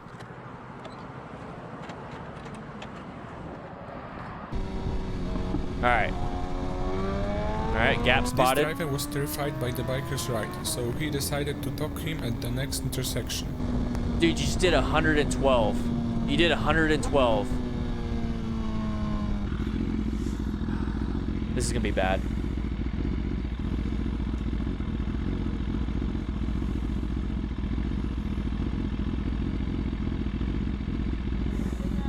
I ride too. I just want you to know you scared the shit out of me. So when you you scared the shit out of me. Yeah, but don't worry about it. It's okay. I'm just saying, know that you're doing that to people because it was enough, man. That I ride myself. And I would. It's the exhaust, huh? It's okay. Yeah. Know that. I apologize, man. Oh man. Hey, it's better to be loud and safe though than That's people not- see it wasn't you, the but I'm sorry exhaust, I it was your scared you. speed. I understand that. Just like I said. Yeah. That's a cool bike, and I'm. You got a nice BMW. Thanks, man. Sorry, bro. Just FYI, that guy's kind of fun to talk to. Yeah. I like this. Where you live out of this or? No. We just ride and do. Go ahead, Yeah. man. All right. Have a good one. Moto Anna, how you doing? Pantalus Mode, the dog's doing great. Stella's doing great. Thank you guys so much for the words. This guy right here, that's the respectable way to approach it. It's like, hey man, you scared me. I ride. You know what you did was like, but be aware that since I ride, I know what's going on. There's other people out on the road that don't. That's what he's trying to get at. And it wasn't the exhaust. Exactly, Dave. It wasn't the exhaust. It's because riders like this rider right here only think that way. They think it's the exhaust. They don't think the speeding and the gap and the fun stuff is a problem. It is a problem. It is a problem. So right here, we're going 60 already.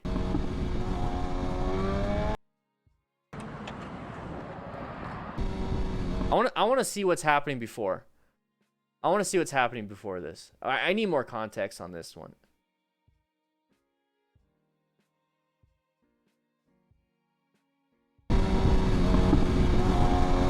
That's it. He didn't show any context. This is Alaska. Okay, this is Alaska.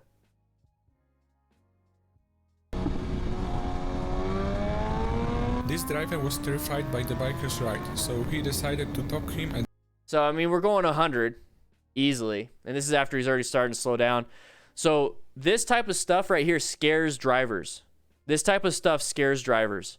When all of a sudden you go zoom right by, when it's unexpected. You don't expect that in an area like this. You don't expect somebody going 100 miles an hour passing you in an area like this. And that's going to scare another driver. That's going to cause a panic. And we all know what causes people to get road rage. It's surprises, panics. This driver was terrified by the biker's ride, so he decided to talk him at the next intersection. Damage case, exactly. We need to start thinking bigger picture stuff.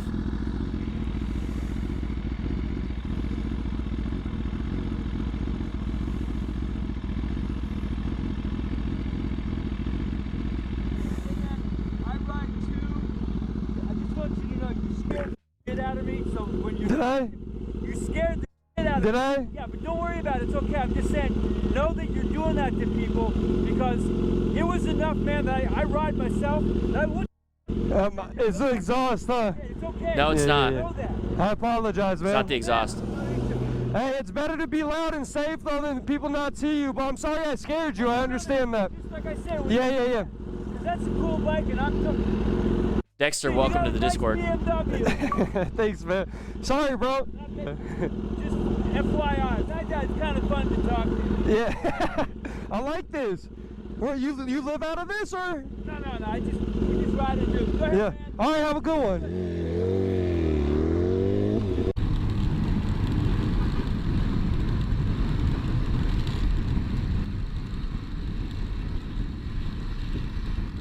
Okay. Oh. All because of a little piece of blue fabric on the ground.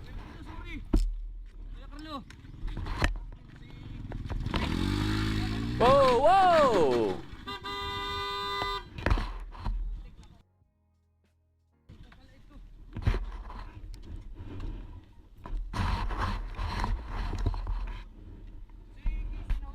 Yeah, he's not being safe. Yeah, being loud and it.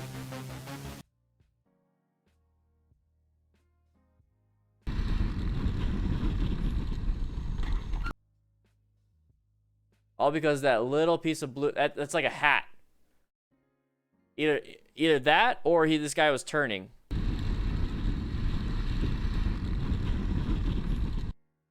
Typically, when you stick your foot out like that, that means there's debris on that side. That's a sign. That way you can keep your hands on the handlebars. If you put your foot out like that, it's like there's debris right there. So I think that's what he was doing. But don't break. You know what I mean? Don't break. Just go around it. Point out with your foot and go around it. We'll watch it again. It's insane. It's like a little piece of blue fabric. A hat. Yeah, it's a hat.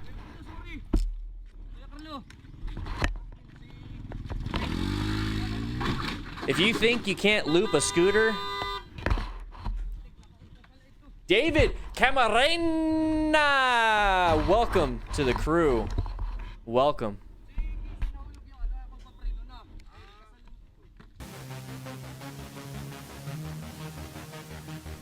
You got hit? Something hit him? The biker perfectly showed how to react in such situations.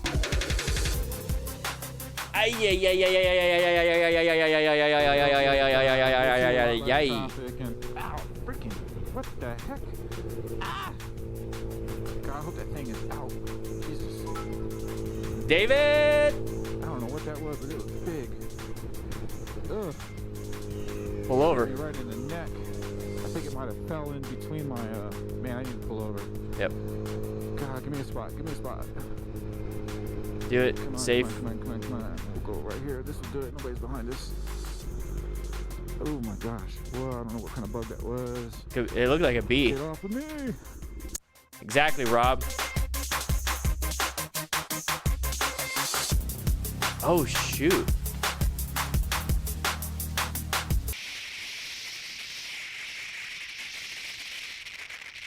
Looks like he's pulling over. Okay, yeah, you don't know. Looks like a U-turn, possibly. There it is. Just keep going. Get out of the road first.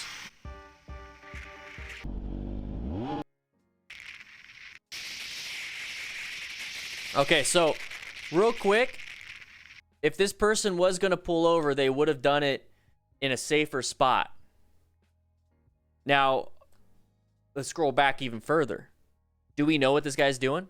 No. We have no clue. It's that uncommon thing in a common situation. It's uncommon for a car to stop in the middle of the road. It's a common area. It's a common the common situation is for them to keep going because we're going. There's no reason, there's no construction, there's no nothing.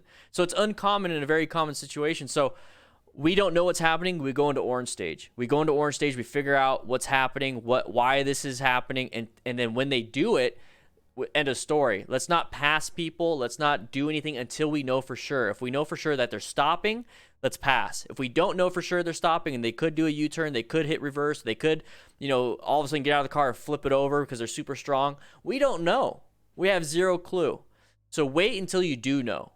So don't pass until you know that they're stopped. Just kind of get an idea what's going on. Prevent yourself from getting hit from behind by keeping your 360, situational awareness. But yeah, be very careful with this. I always go into orange stage until I know for sure. Jay Moore, welcome to the server on Discord. How many people do we have? 4,300? Oh my gosh. Non-issue. Move on. Oh, now we're gonna chase him down though. Pedestrian. Look forward. Get out of here. Mike, lift, exactly. What was that pattern, everybody? What was that pattern? The harmless. What's the pattern that we just saw right there? Side of the vehicle, side of the vehicle, side of the vehicle, side of the vehicle, side of the... Ooh, thankfully they stopped. We swerved out of the way, get back in our lane, end of story.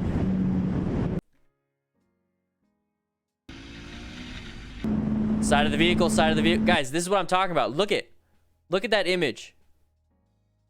Look at that image. Burn that into your brain. You see sides of vehicles, possible path of travel violations. Okay? Thankfully they stopped. Get out of the way. Call it a day.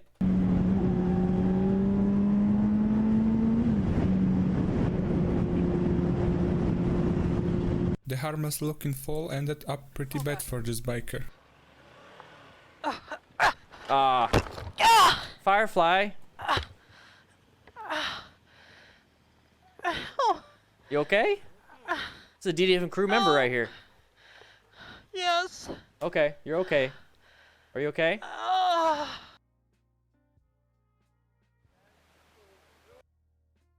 Oh, this is the one you sent me.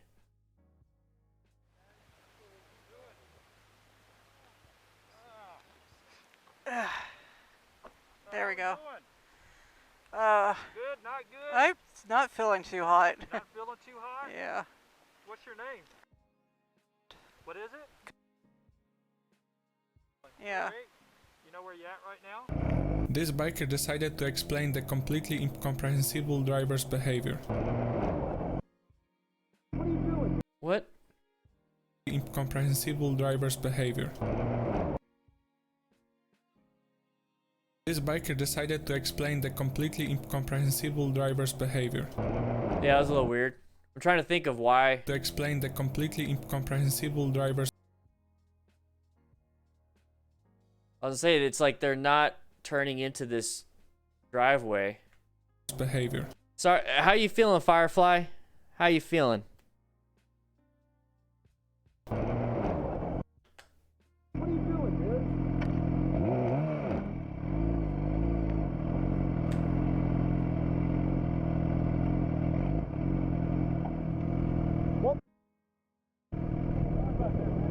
Got a mild concussion, a lot of bruising. How's? Hopefully you recovered. Alright, I just wasn't sure you were trying to kill me or you just didn't see me. No, bro. Alright. Thanks, have a good day,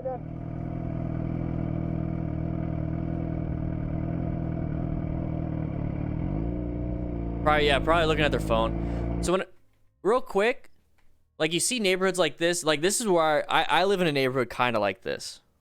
Okay, kind of like this. So when I see something like this, and I know people are like, I have my bike at home, but I have to travel in town to get to a parking lot. What do I do? I want to create in neighborhood training, like in a neighborhood like this, and then also like in an apartment complex or in an area with less space on the roads. Like, what do you guys think about that? I'm gonna do it anyways. You're back on your Oh, good. I'm glad. As long as everyone like learns from the mistakes, that's perfect. So we don't need to watch this. But like, you could do U-turns right here. You see the manhole cover right here? Like you could do circles around it. You know what I mean? You could do circles around it, make sure it's safe, You do a couple circles, look around real quick. Okay, do some more. Do U-turns, do figure eights. You guys have access to a lot of this stuff, and it's like if your house is like right there, right? What are you doing, dude? Probably, Louis. Sorry about that. I was trying to kill me. The mistakes of others. It's good to learn from the mistakes of others, so Halfway, check this yeah. out. That happens all the time. They drive in the center. I know, Scarlet. I know. Oh. Oh, nope. There's pain right there. That's guarding. That's called guarding. There's pain.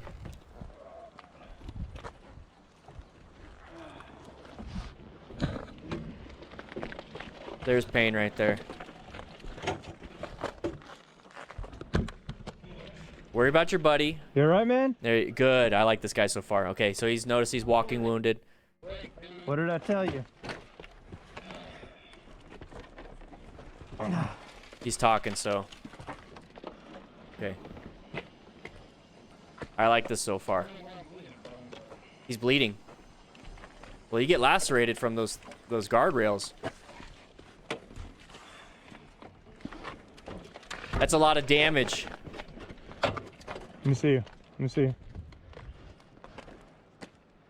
Oh, yeah, he got lacerated. That's Inside my arm, dude. Let me see. Let me see.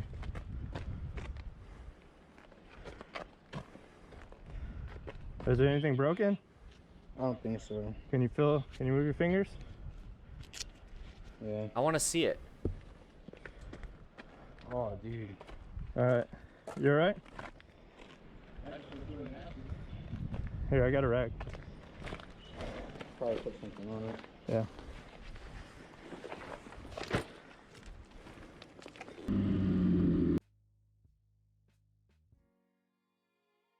Let's see. I wonder if MotoStars blurred it out.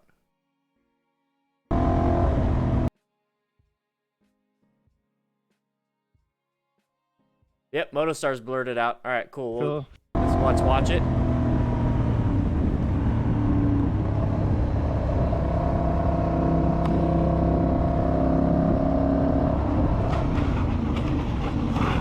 Okay, real quick. So we know his left hand, or his left arm, right? Was it his left arm? No, it was his right. His right arm. So the back side of that guardrail, it pretty much just ends like this. So it's like this weird shape, right? It's like this, or maybe it's like whatever. Anyways, the end of it, the top part, that's pretty sharp. That's pretty sharp. They don't need to file those down. They don't expect people to use them as handrails. They're guardrails. So they're sharp, and it's metal. So, whew. You okay? Where you at? Sean, he's not in shock if he's talking. If you're in shock, you're in a bad spot. You're almost dead if you're in shock.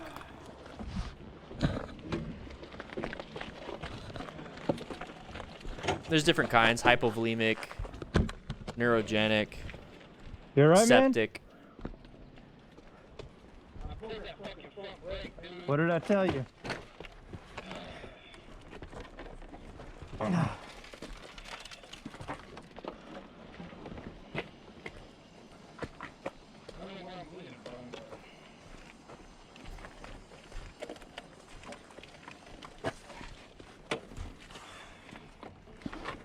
Yeah, I'm gonna ask if I could use this video while we're playing Let me it. see you. Let me see you. Real quick before we jump in, I just want to ask real quick. Turned off? Comments turned off?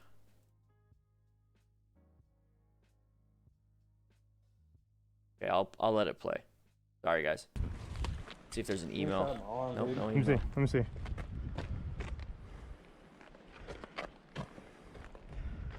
Is there anything broken? I don't think so. Can you feel? Can you move your fingers? Yeah. Oh, dude. All right. You all right? Here, I got a rag. I missed it. Sorry guys, I was doing this on the side.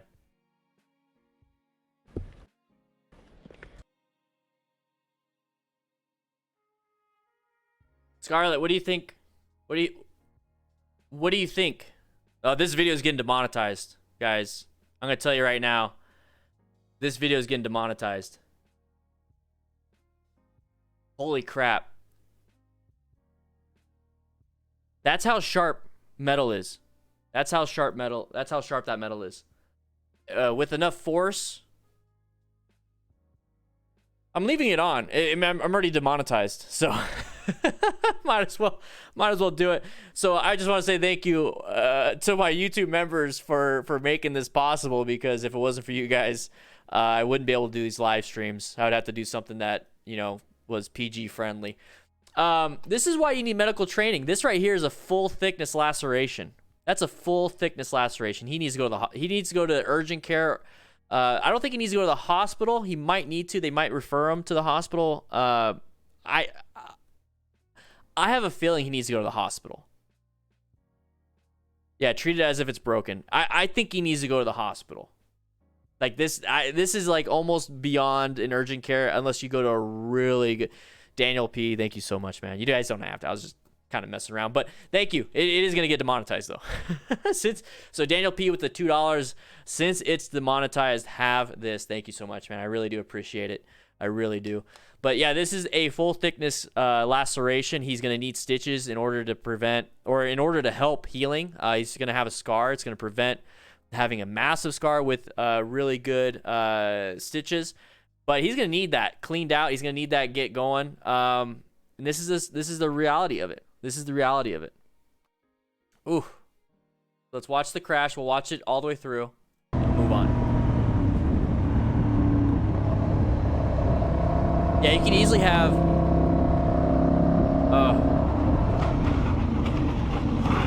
Ay. You okay? Yeah, he needs to go to an actual ER. Where you at?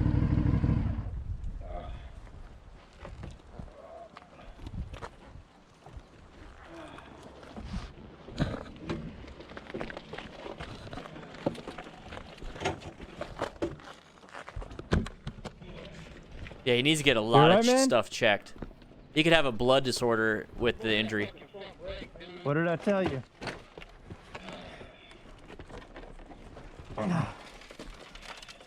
Christian Esquivel with the $2. Thank you so much, man. I really appreciate it. Heavy Harris with the 5. Demonetized donation. I love the content. Thank you so much.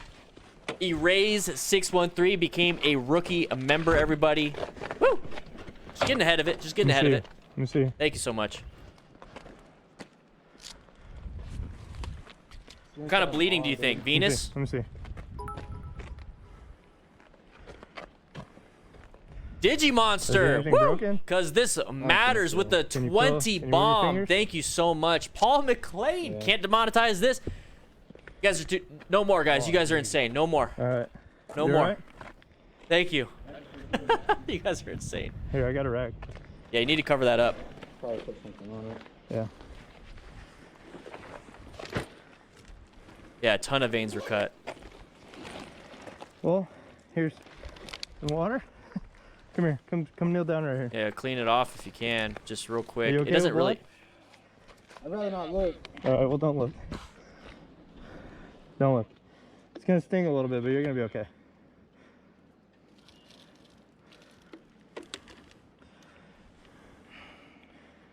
Hold that on that right there. You okay?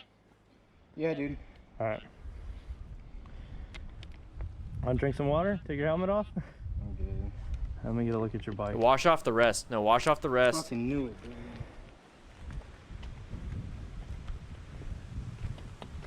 Bobo with the $5 support. Dude, thank you so much. Belial just became a veteran crew member. If you become a veteran crew member, I have to pause the video. Veteran crew status. Oh, you're insane. I think those are tattoos. Well, you're lucky. It's fairings. Let's get you to the hospital. Can you ride? Or do you need me to call somebody? Alright, let's figure this out.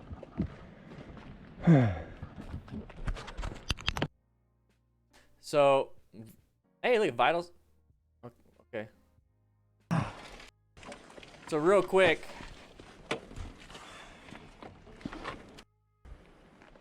Since you guys have been amazing, we're just gonna watch. Is there anything broken?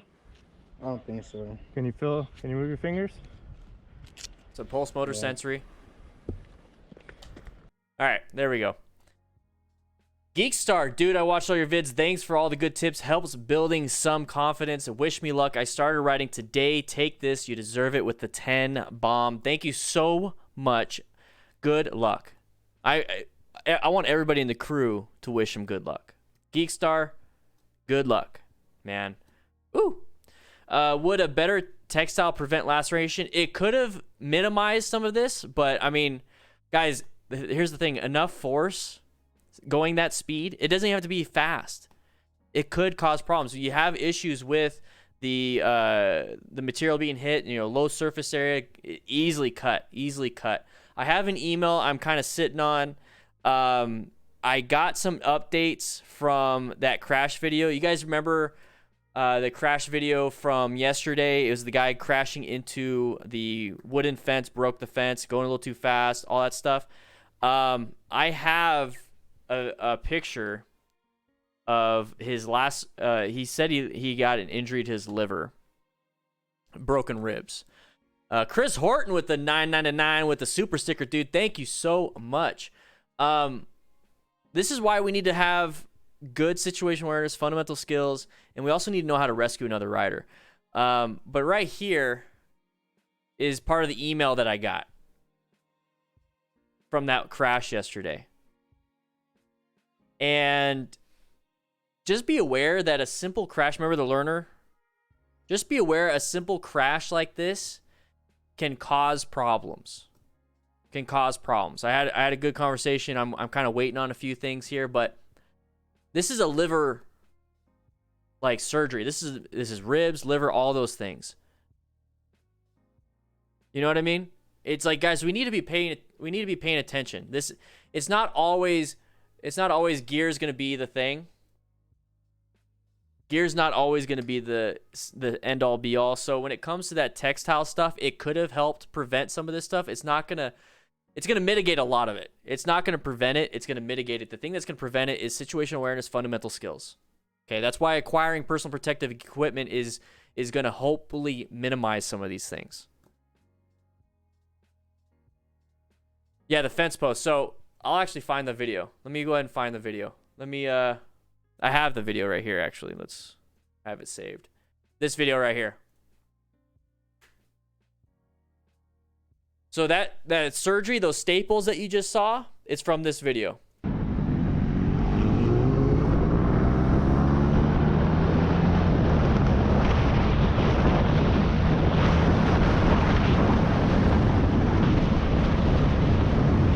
Liver damage, broken. Oh, real quick. It was mentioned it was a perforated liver because the ribs broke and went into the river or into the liver. Okay, just that's what that is. It's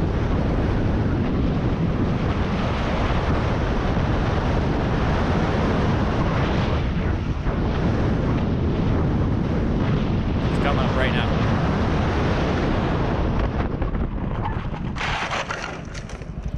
Liver damage, broken ribs, right there, immediate. Shit, man, stop, don't move. It's all good, don't move. That's what it is. That's his liver and ribs broken, right there. Simple as that. Simple as that. Could have been a mistake. I mean, it was a mistake. Yeah, this is the one we watched yesterday.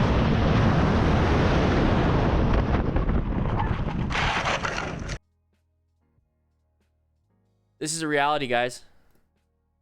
Firefly, yes, you can bleed out in your liver so quick. If it's bad, you could bleed out. You could bleed out easily. It's a solid organ, so there's a lot of blood flow in it. Hollow organs hold a lot of blood, but they don't bleed out as quick. So it's a bad one to get. It's a bad one to get. Yeah, so I'm waiting.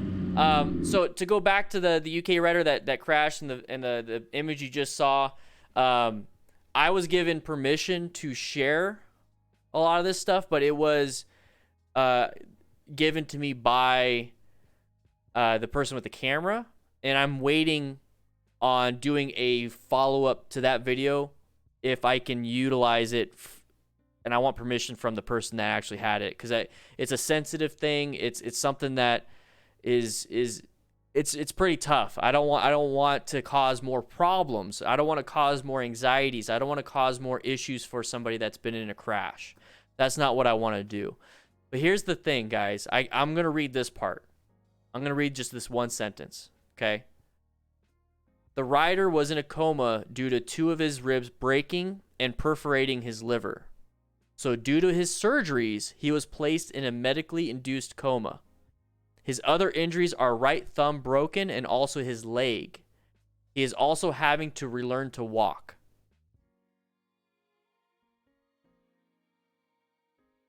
I want you guys to understand that.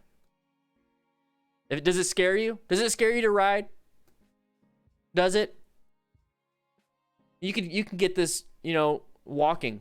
You can walk and trip and hit your ribs on a guardrail and break a rib and perforate your liver. You could do it walking.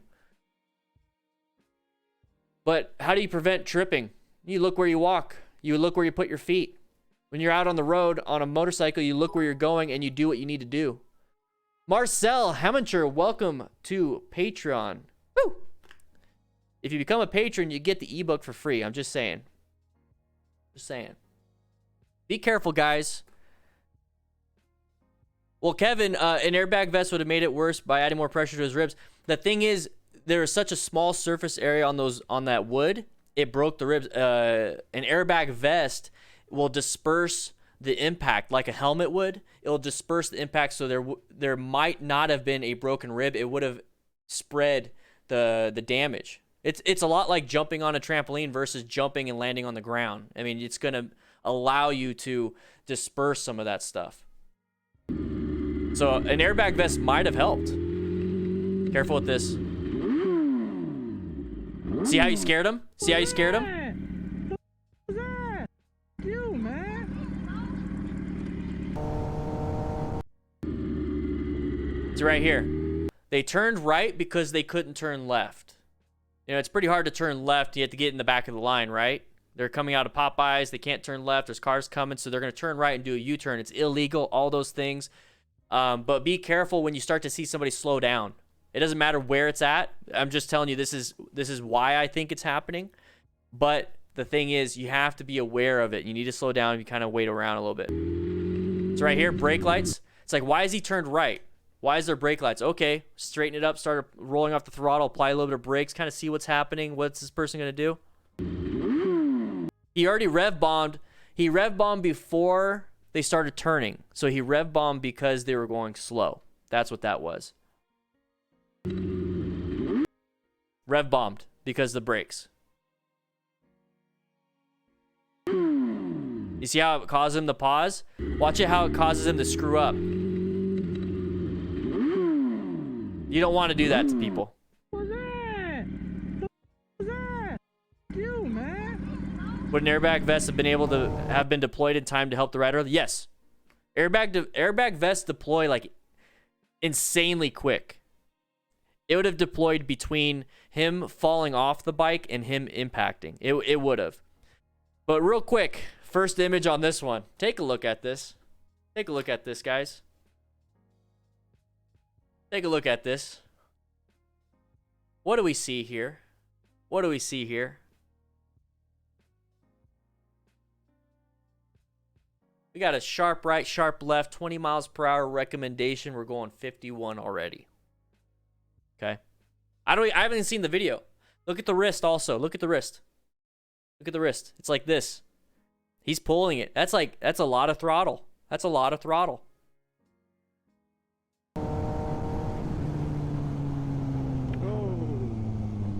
Ooh. Good job, though.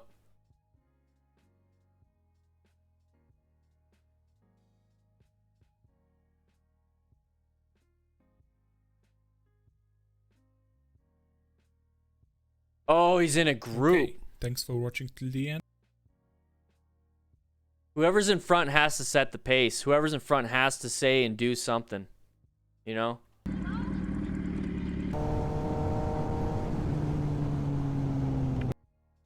What do you do? What do you do? That's dangerous right there.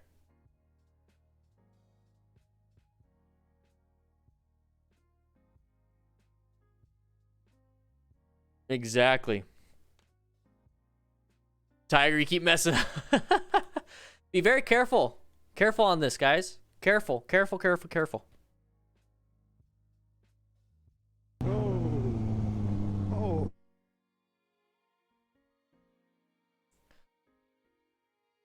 You're part of a group.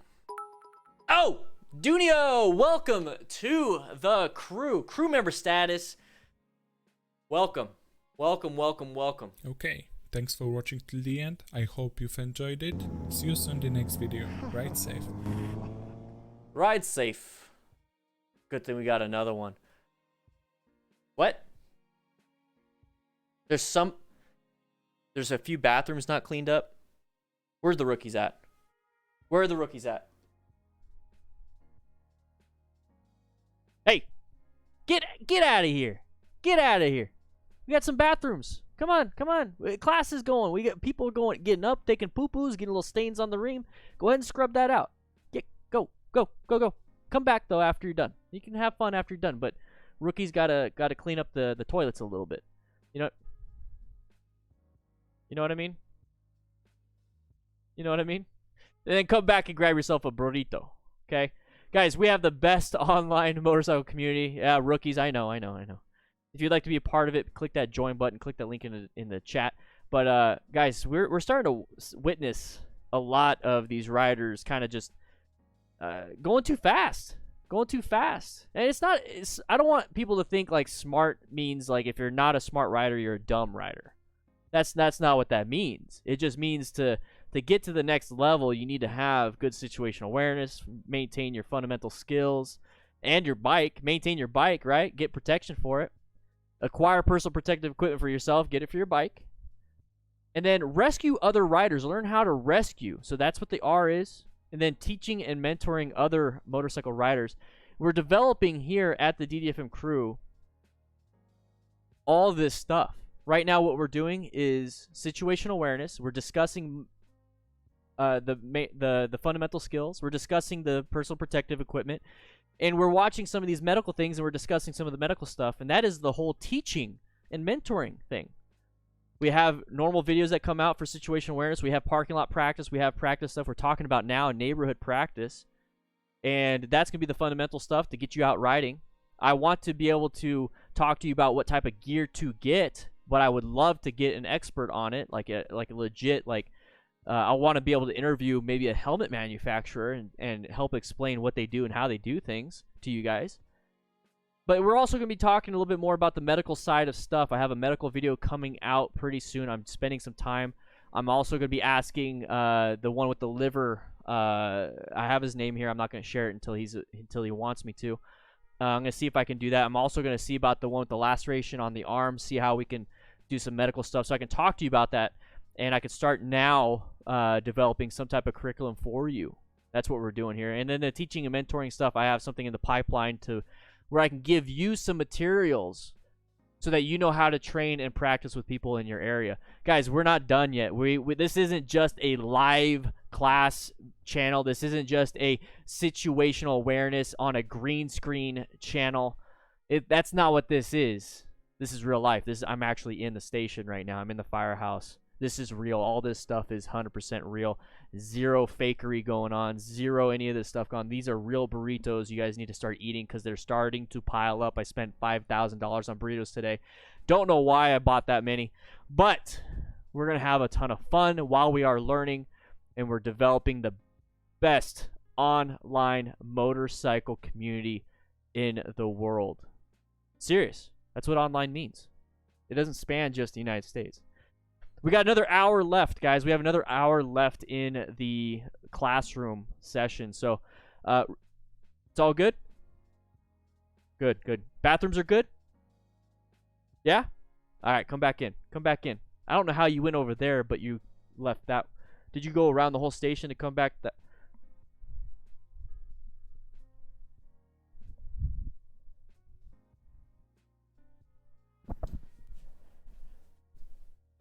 You rookies are quick. That was quick. All 100 bathrooms clean. Even mine too, right? You clean mine? All right, cool. Woo! Oh, dude, these are top quality burritos. I ordered 600 of them. 2 for everybody. We got 425 people in the class.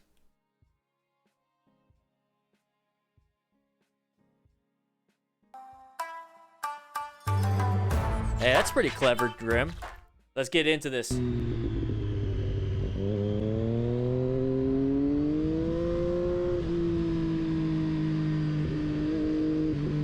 ride of this biker ended in skidding and falling from the hill right Halfway, I into don't the know. trees. Oh!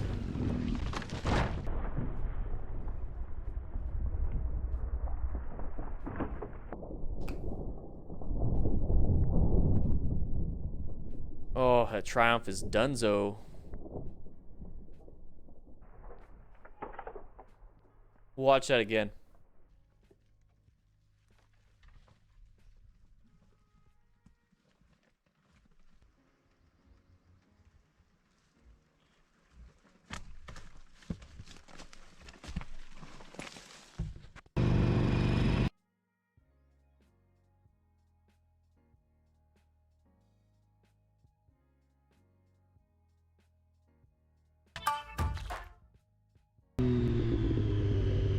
Let's see if we can get 15 new YouTube members. Click that link in the chat. We're at 5 for today. Let's get 20 the ride total. of the biker ended in skidding and falling from the hill right into the trees. Oh. So we saw that. I want to see how it The slipped. trees. So that front end dived.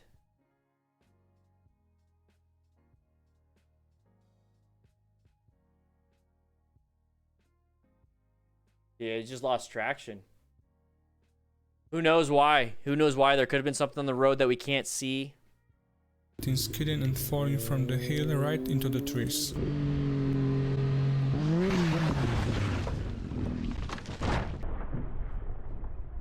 That's a lot of damage.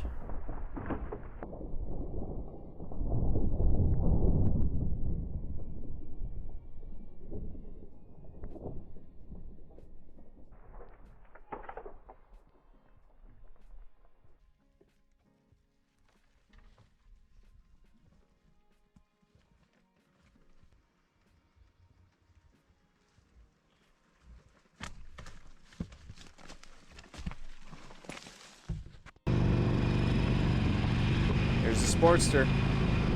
Side of the vehicle. Okay, side of the vehicle. Holy.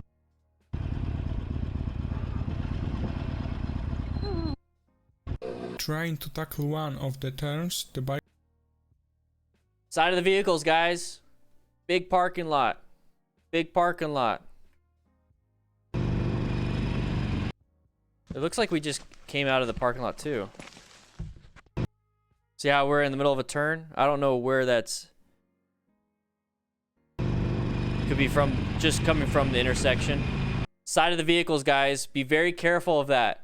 I'm not saying you have to like stop and wait for every vehicle to leave. That's not what I'm talking about. What I'm talking about is you need to see this and then recognize the pattern and then maybe go into orange stage, get ready for a swerve, get ready for a braking just in case. That's all I'm asking. That's all I'm asking. But I want you to see these patterns of these vehicles, the side of the vehicle, especially profile it. Profile cars. They're coming out of a parking lot. They're gonna get out. They're not just sitting there parked. What's up, Brandon Hayes? How you doing?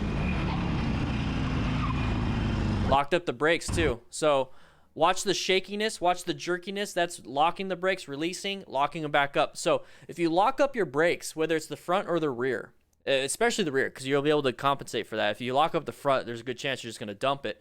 But a lot of times, especially Harleys, we see it everywhere. If you lock up that rear and you start to slide a little bit, release it, and then it's going to regain traction and then reapply. See, that rear tire is locked up. Holy.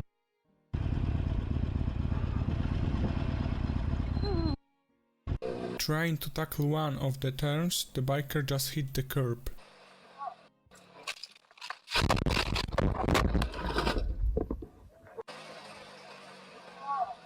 Just panicked.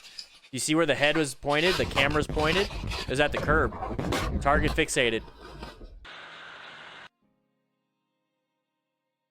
Chris Hill, hey Dan, I see you have some CBD drinks in there for the crew. What's your view on dosing and riding? So here's the thing, guys. CBD, especially if it's hemp derived, which is Killcliff CBD, there's zero psychoactive effects. You're not gonna get high. You're not gonna get loopy. You're not gonna get anything. It's literally like not gonna do anything to you. If you want to look up CBD, look it up. I don't recommend any type of intoxicant, THC, alcohol, methamphetamines, even high amounts of caffeine. I don't recommend because you're gonna go nutty. CBD has zero effect on you if you get it from a reputable company, hemp derived, which is Killcliff. Trying to tackle one of the turns, the biker just hit the curb. Do you think too fast for the ability? So it's a learner plate. So maybe a new rider. And then you see there's a rider way up here. Maybe trying to keep up. Maybe trying to keep up. Trying right, to high tackle on one life, of baby. the turns, the biker just hit the curb. So target, when I say target fixation, typically the center of the camera, so the center of the screen, is where the head is pointed. Now, I have a feeling that this camera is on the chin. I can't really tell. Let's see if I can tell. Let's see where the camera is. Trying to tackle one of the turns, the biker just hit the curb.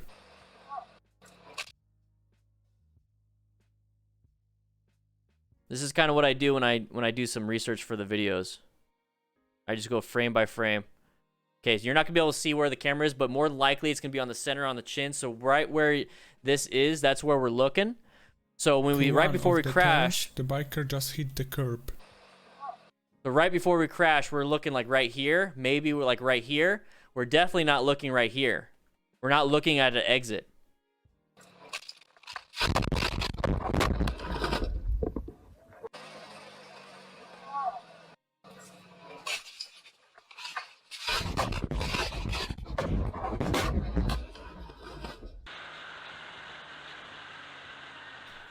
Oh, he had somebody behind him. Was the other guy filming with a potato?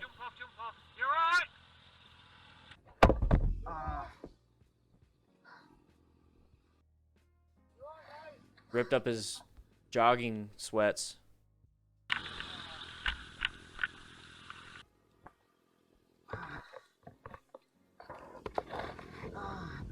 Those look like moto boots, though.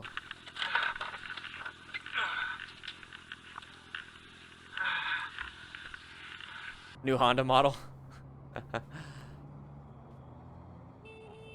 Dude, you put yourself there, man. What are you doing?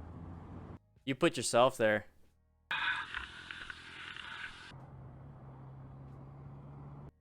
Okay, never mind. I'm wrong. There needs to be that gap. This guy cut across. Never mind. I'm wrong. Yeah, this guy's supposed to be in his lane. He cut. Gotta be careful. That's why I don't like being in blind spots. Because you just never know. You just never know. We're in a blind spot right now. You just never know. He's merging lanes. It doesn't matter if it's in the roundabout or not. It's still merging lanes. And it's like, okay, well, why did that happen? Yes, okay, the car's fault. They shouldn't have done that. But how could we do better? That's kind of where I'm at with that. And it's like, okay, well, so how do we not, or how did the car not see us? You know, what's a good reason? What's a good possible thing? And we're in a blind spot. It's a blind spot. See you later, Scarlett. Just a blind spot, but he did good. He rolled out the throttle, let them through. Good job. What are you doing? The f*** is all that? Huh. Cyberfire, yes, it would be better, but at some point, get yourself What was all that about then? some moto boots. Yeah, you ignorant.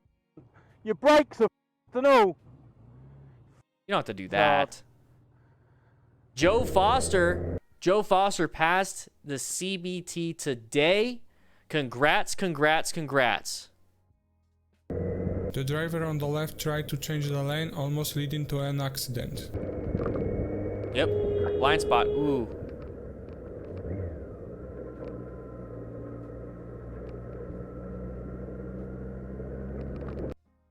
See, the horn worked here, but look we never got ourselves out of that dangerous spot. Like, I want to get myself out of this dangerous spot. I don't want them to do that. You know what I mean? I don't want to risk maybe my horn will work and they start to turn left. Look how close we are. I don't want to guess. I don't want to gamble that the person can hear me and then get out of my way. I want to get out of everybody's way. I want to be slippery. Like I want to have, you guys ever watch the Family Guy with that greasy deaf, or the great greasy deaf guy. Can't catch me, can't catch me. Like he's, why do I know this stuff? I don't know. Either way, I don't want anybody to get near me, and I want to be able to be slippy and get around everything. I want to be agile. I don't want cars to have to navigate around me, because they're not gonna. I want to navigate around the cars. So the horn is a gamble. Me rolling off the throttle, or me applying the brakes, or swerving, or going into a red stage and using an evasive maneuver, I have control over that. I know my skill on that.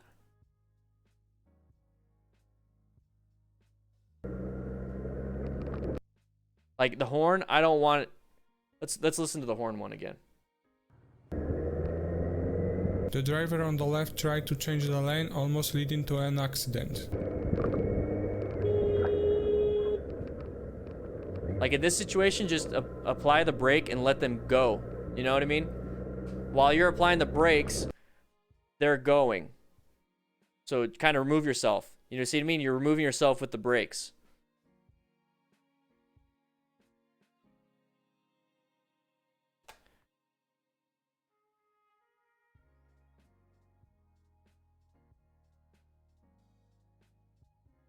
Tactical Recon in the chat.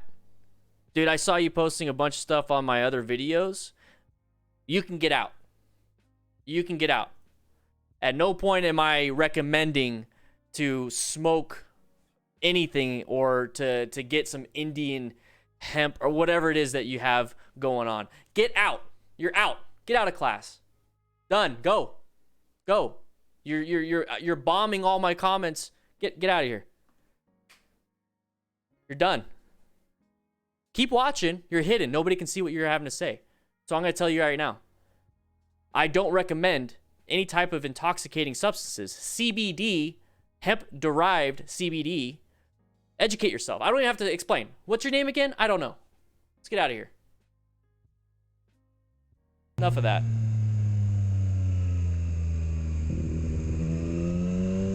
Oh, that was close.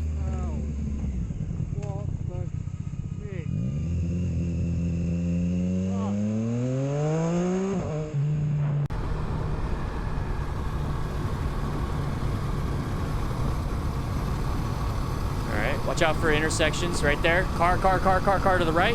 Car to the right. Okay, straight ahead, straight ahead.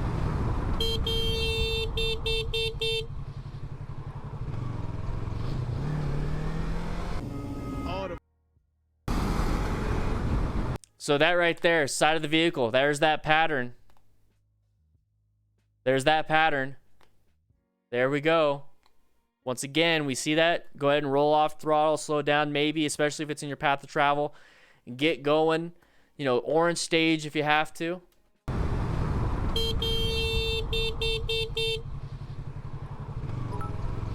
Dante Morte. Oh, the bikes is out today, Mike. We gotta just drive up and down. Where are you at? Are you fingering him right now? Let him hit you. I got it on video. Is this guy using my music? This scene from the beginning, but in what follows we see a road argument between the biker and the driver. Let me know what do you think about this whole situation. What's over? He's using my music.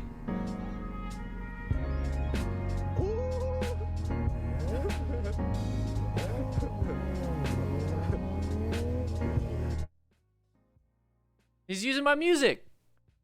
He's using my music. Dante Morte, welcome to the crew, man. Appreciate it. Appreciate it. Appreciate it. You left it or straight in?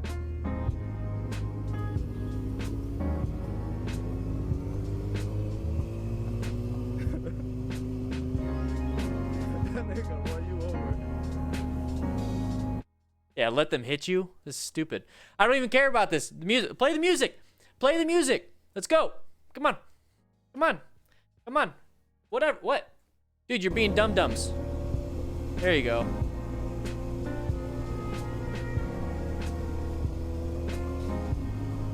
The good thing about this is you guys' license plate number.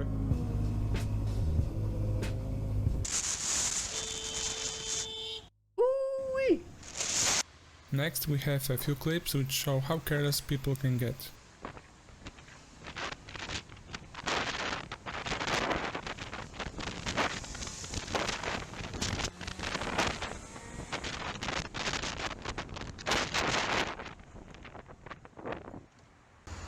Didn't even see it. What happened? Was that a non-issue? Did I miss it?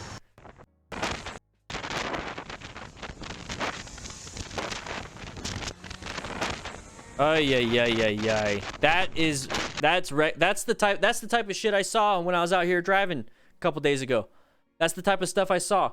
So you're gonna cause problems for people, and people are gonna be like, I don't want motorcyclists to have, lane splitting in my state. I'm gonna vote against it. I'm gonna call my congressman or senator or whatever, whoever's on the bill, and say this is stupid. Don't do it. I see this all the time. Blah blah blah. And they're gonna get scared that they're gonna lose their constituents and get voted out next election. And they're not gonna give us anything because of stupid shit like this. Done with that. Done with that.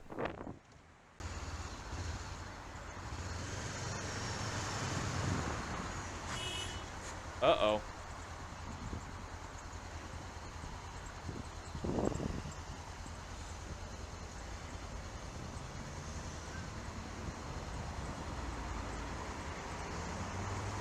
Can happen to us.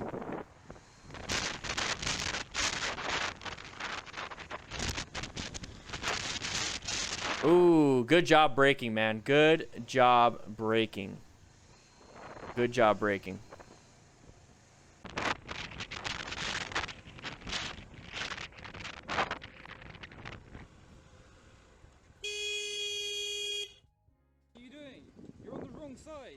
You're on the wrong side.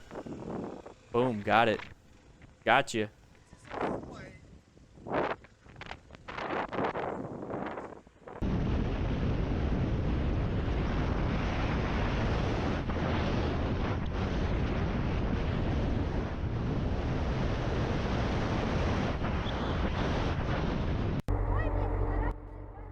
Dan, after watching your videos for a while and finally motorcycle this year for the first time since being an EMT, thanks for the awesome videos from Dante Morte with $5. Thank you so much, man. Appreciate it.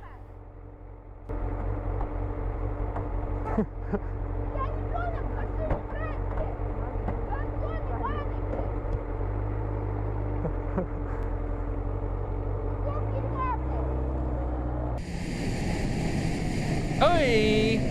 Scared the driver too.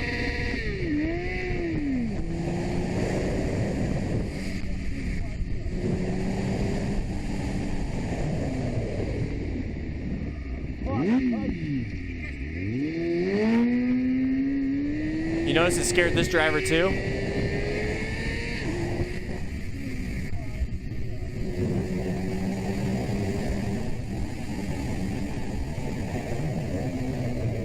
Yeah, what does the wavy lines mean? Somebody from the UK?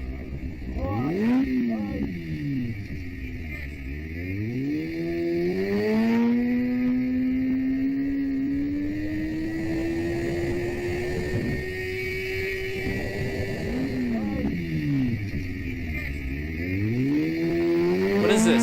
What am I watching? What am I watching? Oh, looped it. Okay.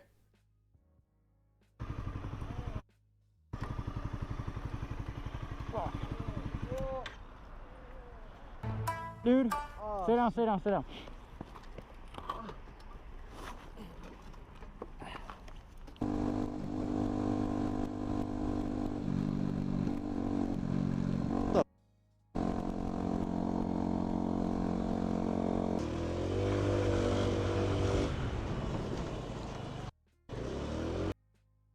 I mean, what do you guys see here? I just wanted to kind of pause because I wanted to give a shout out to Derek Tran. Just passed my MSF course this weekend. Congrats to me. Well, congrats to you, man. Congrats. Good job. I now have the basic information to ride a 300cc in a parking lot with two people watching me. Yeah. Well, but congrats, dude. You got you passed the MSF. You got a lot of information. Now it's time to practice and put that information to use. So congrats, Derek Tran. Congrats, congrats, congrats. So zigzags mean no stopping. Okay. Oh, cool. Can't see anything because guess what? Line of sight. Line of sight. Line of sight right there. The big ass van blocking that. Line of sight. And then we get up to here. We see an intersection. We don't know what's happening. Now this person didn't stop. We should know around intersections. Should we be prepared for that?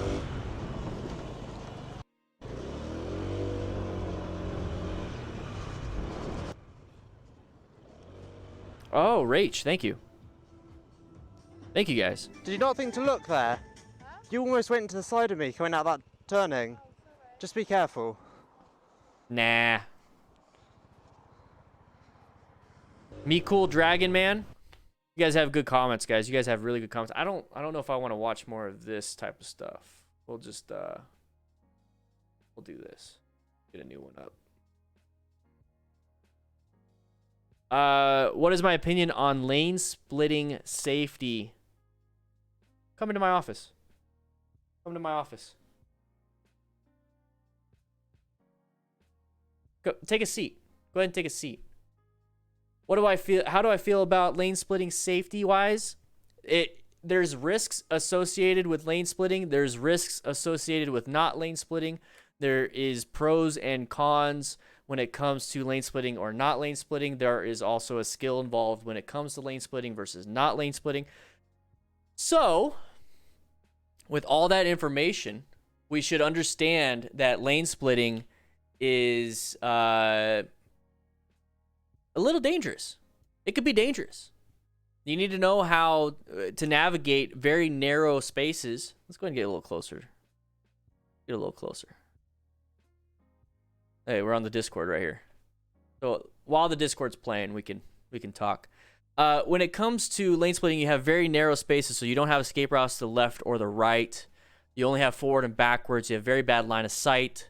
So it really should only be used when you need to get in front of the queue and in front of everybody at a light, or if there's a standstill in traffic. So I would follow the Utah recommendations for that. It's very, very important. In fact, let's go ahead and take a look at Utah. Let's go ahead and take a Utah lane splitting law. Let's go to the images because they typically have like this really good. Thank you, Matt, for getting this. Oh, wow. That's terrible. That's super small. So, speed limit on road is 45 or less. Road must have 2 or more adjacent lanes. Motorcycles can only lane filter between stopped vehicles. Motorcycle speed cannot be more than 15 miles an hour when filtering. That is my recommendation right here. This is my recommendation right here. I think this is really good, but then there's also the choice. Should you lane filter or should you not lane filter when you see it? It's a green light up ahead. Should you go into the intersection or should you wait a little bit? There's a reason to do some of these things, because sometimes green doesn't mean go. It means you can enter. It doesn't mean you have to go. You want to check both ways. Maybe somebody's going to blow through a stop sign. So when you see a lane filtering opportunity versus sitting in traffic and possibly getting rear-ended, well, first of all, is it legal where you're at? Second of all, if you lane filter, are you creating a safer environment for you? And it's not just hazardous for vehicles to hit you. Also think in Arizona, sitting in traffic, middle of the day, you can get hyperthermia. You can get dehydrated. You can have cognitive decline because you're sitting in traffic.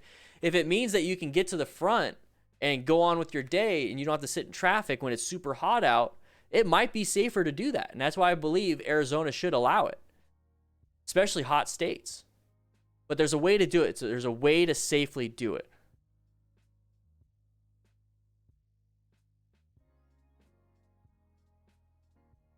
So that's my take on it. Now let's get back to class. Good question, though. Really like the question. Let's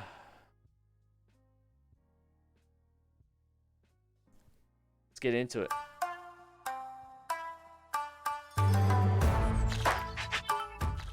Clement, welcome, buddy. Woo! This is gonna be good, guys. This is a good example of why it's better not to do a burnout in a bikers group. Uh-oh. I don't ride with people like this, guys. What a dick.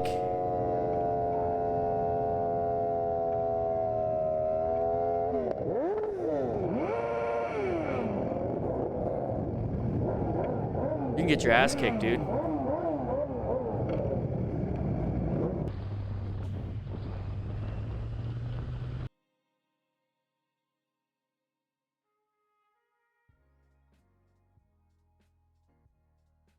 You guys understand it's not just smoke that gets kicked up, right? It's not just smoke that gets kicked up. You're shooting pieces of your tire to the back, and it's melted tire. So it's like getting tar all over the Harley. You're getting burnt rubber on the Harley behind you. Wow. Wow. Wow.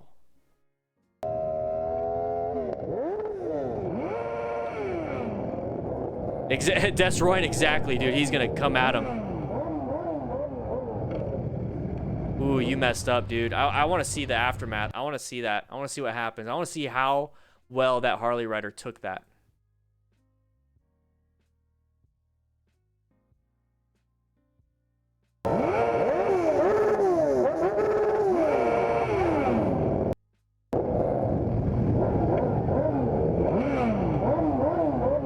No context?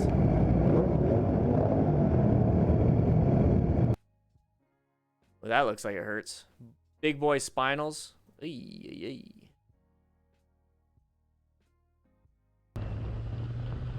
Yeah, that's a douche mode. That's you don't do that. Surprise.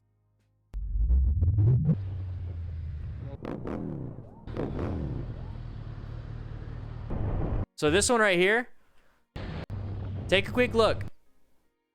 Like, if you have to ask yourself, why is somebody doing something? Like, why?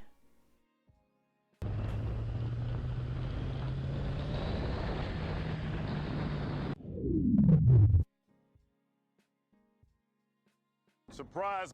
So it's like, why is this person braking right here? Like, why is this person, like, stopped? Like, right here. Like, why? They're gonna change lanes, guys. They're changing lanes. Changing lanes. Lock, Captain, you're out. Dude, you go ahead and keep making new usernames to say the stupid thing again. I'm gonna keep hiding it. Nobody's gonna see you. Thank you for watching, but nobody's seeing your comments.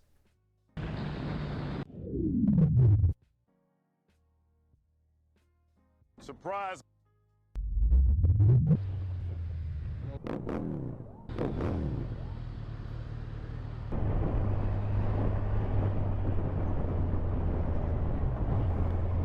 About 45 more minutes, Matt. Surprise, motherfucker. Куда ты, дядя, смотришь?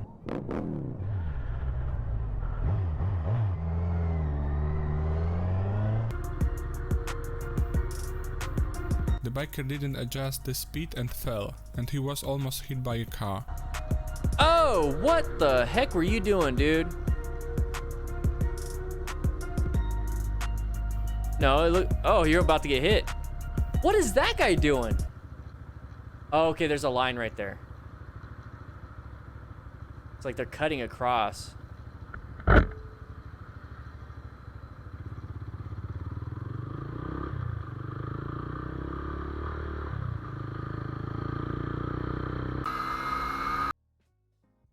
Afro Snacky, if you want to donate, become a crew member or click the little money symbol.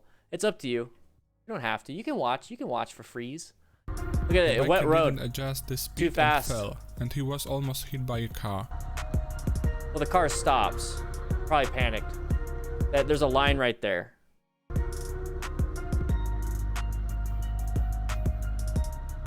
James Azagra, I think I said that right. No budget for a bike yet. How do you practice? You can practice on a bicycle, or at least practice your situational awareness. You can go walk. You can go for a walk. You can literally go for a walk, and you can practice your situational awareness by checking intersections when you cross intersections. All those different things. You can practice your situational awareness there.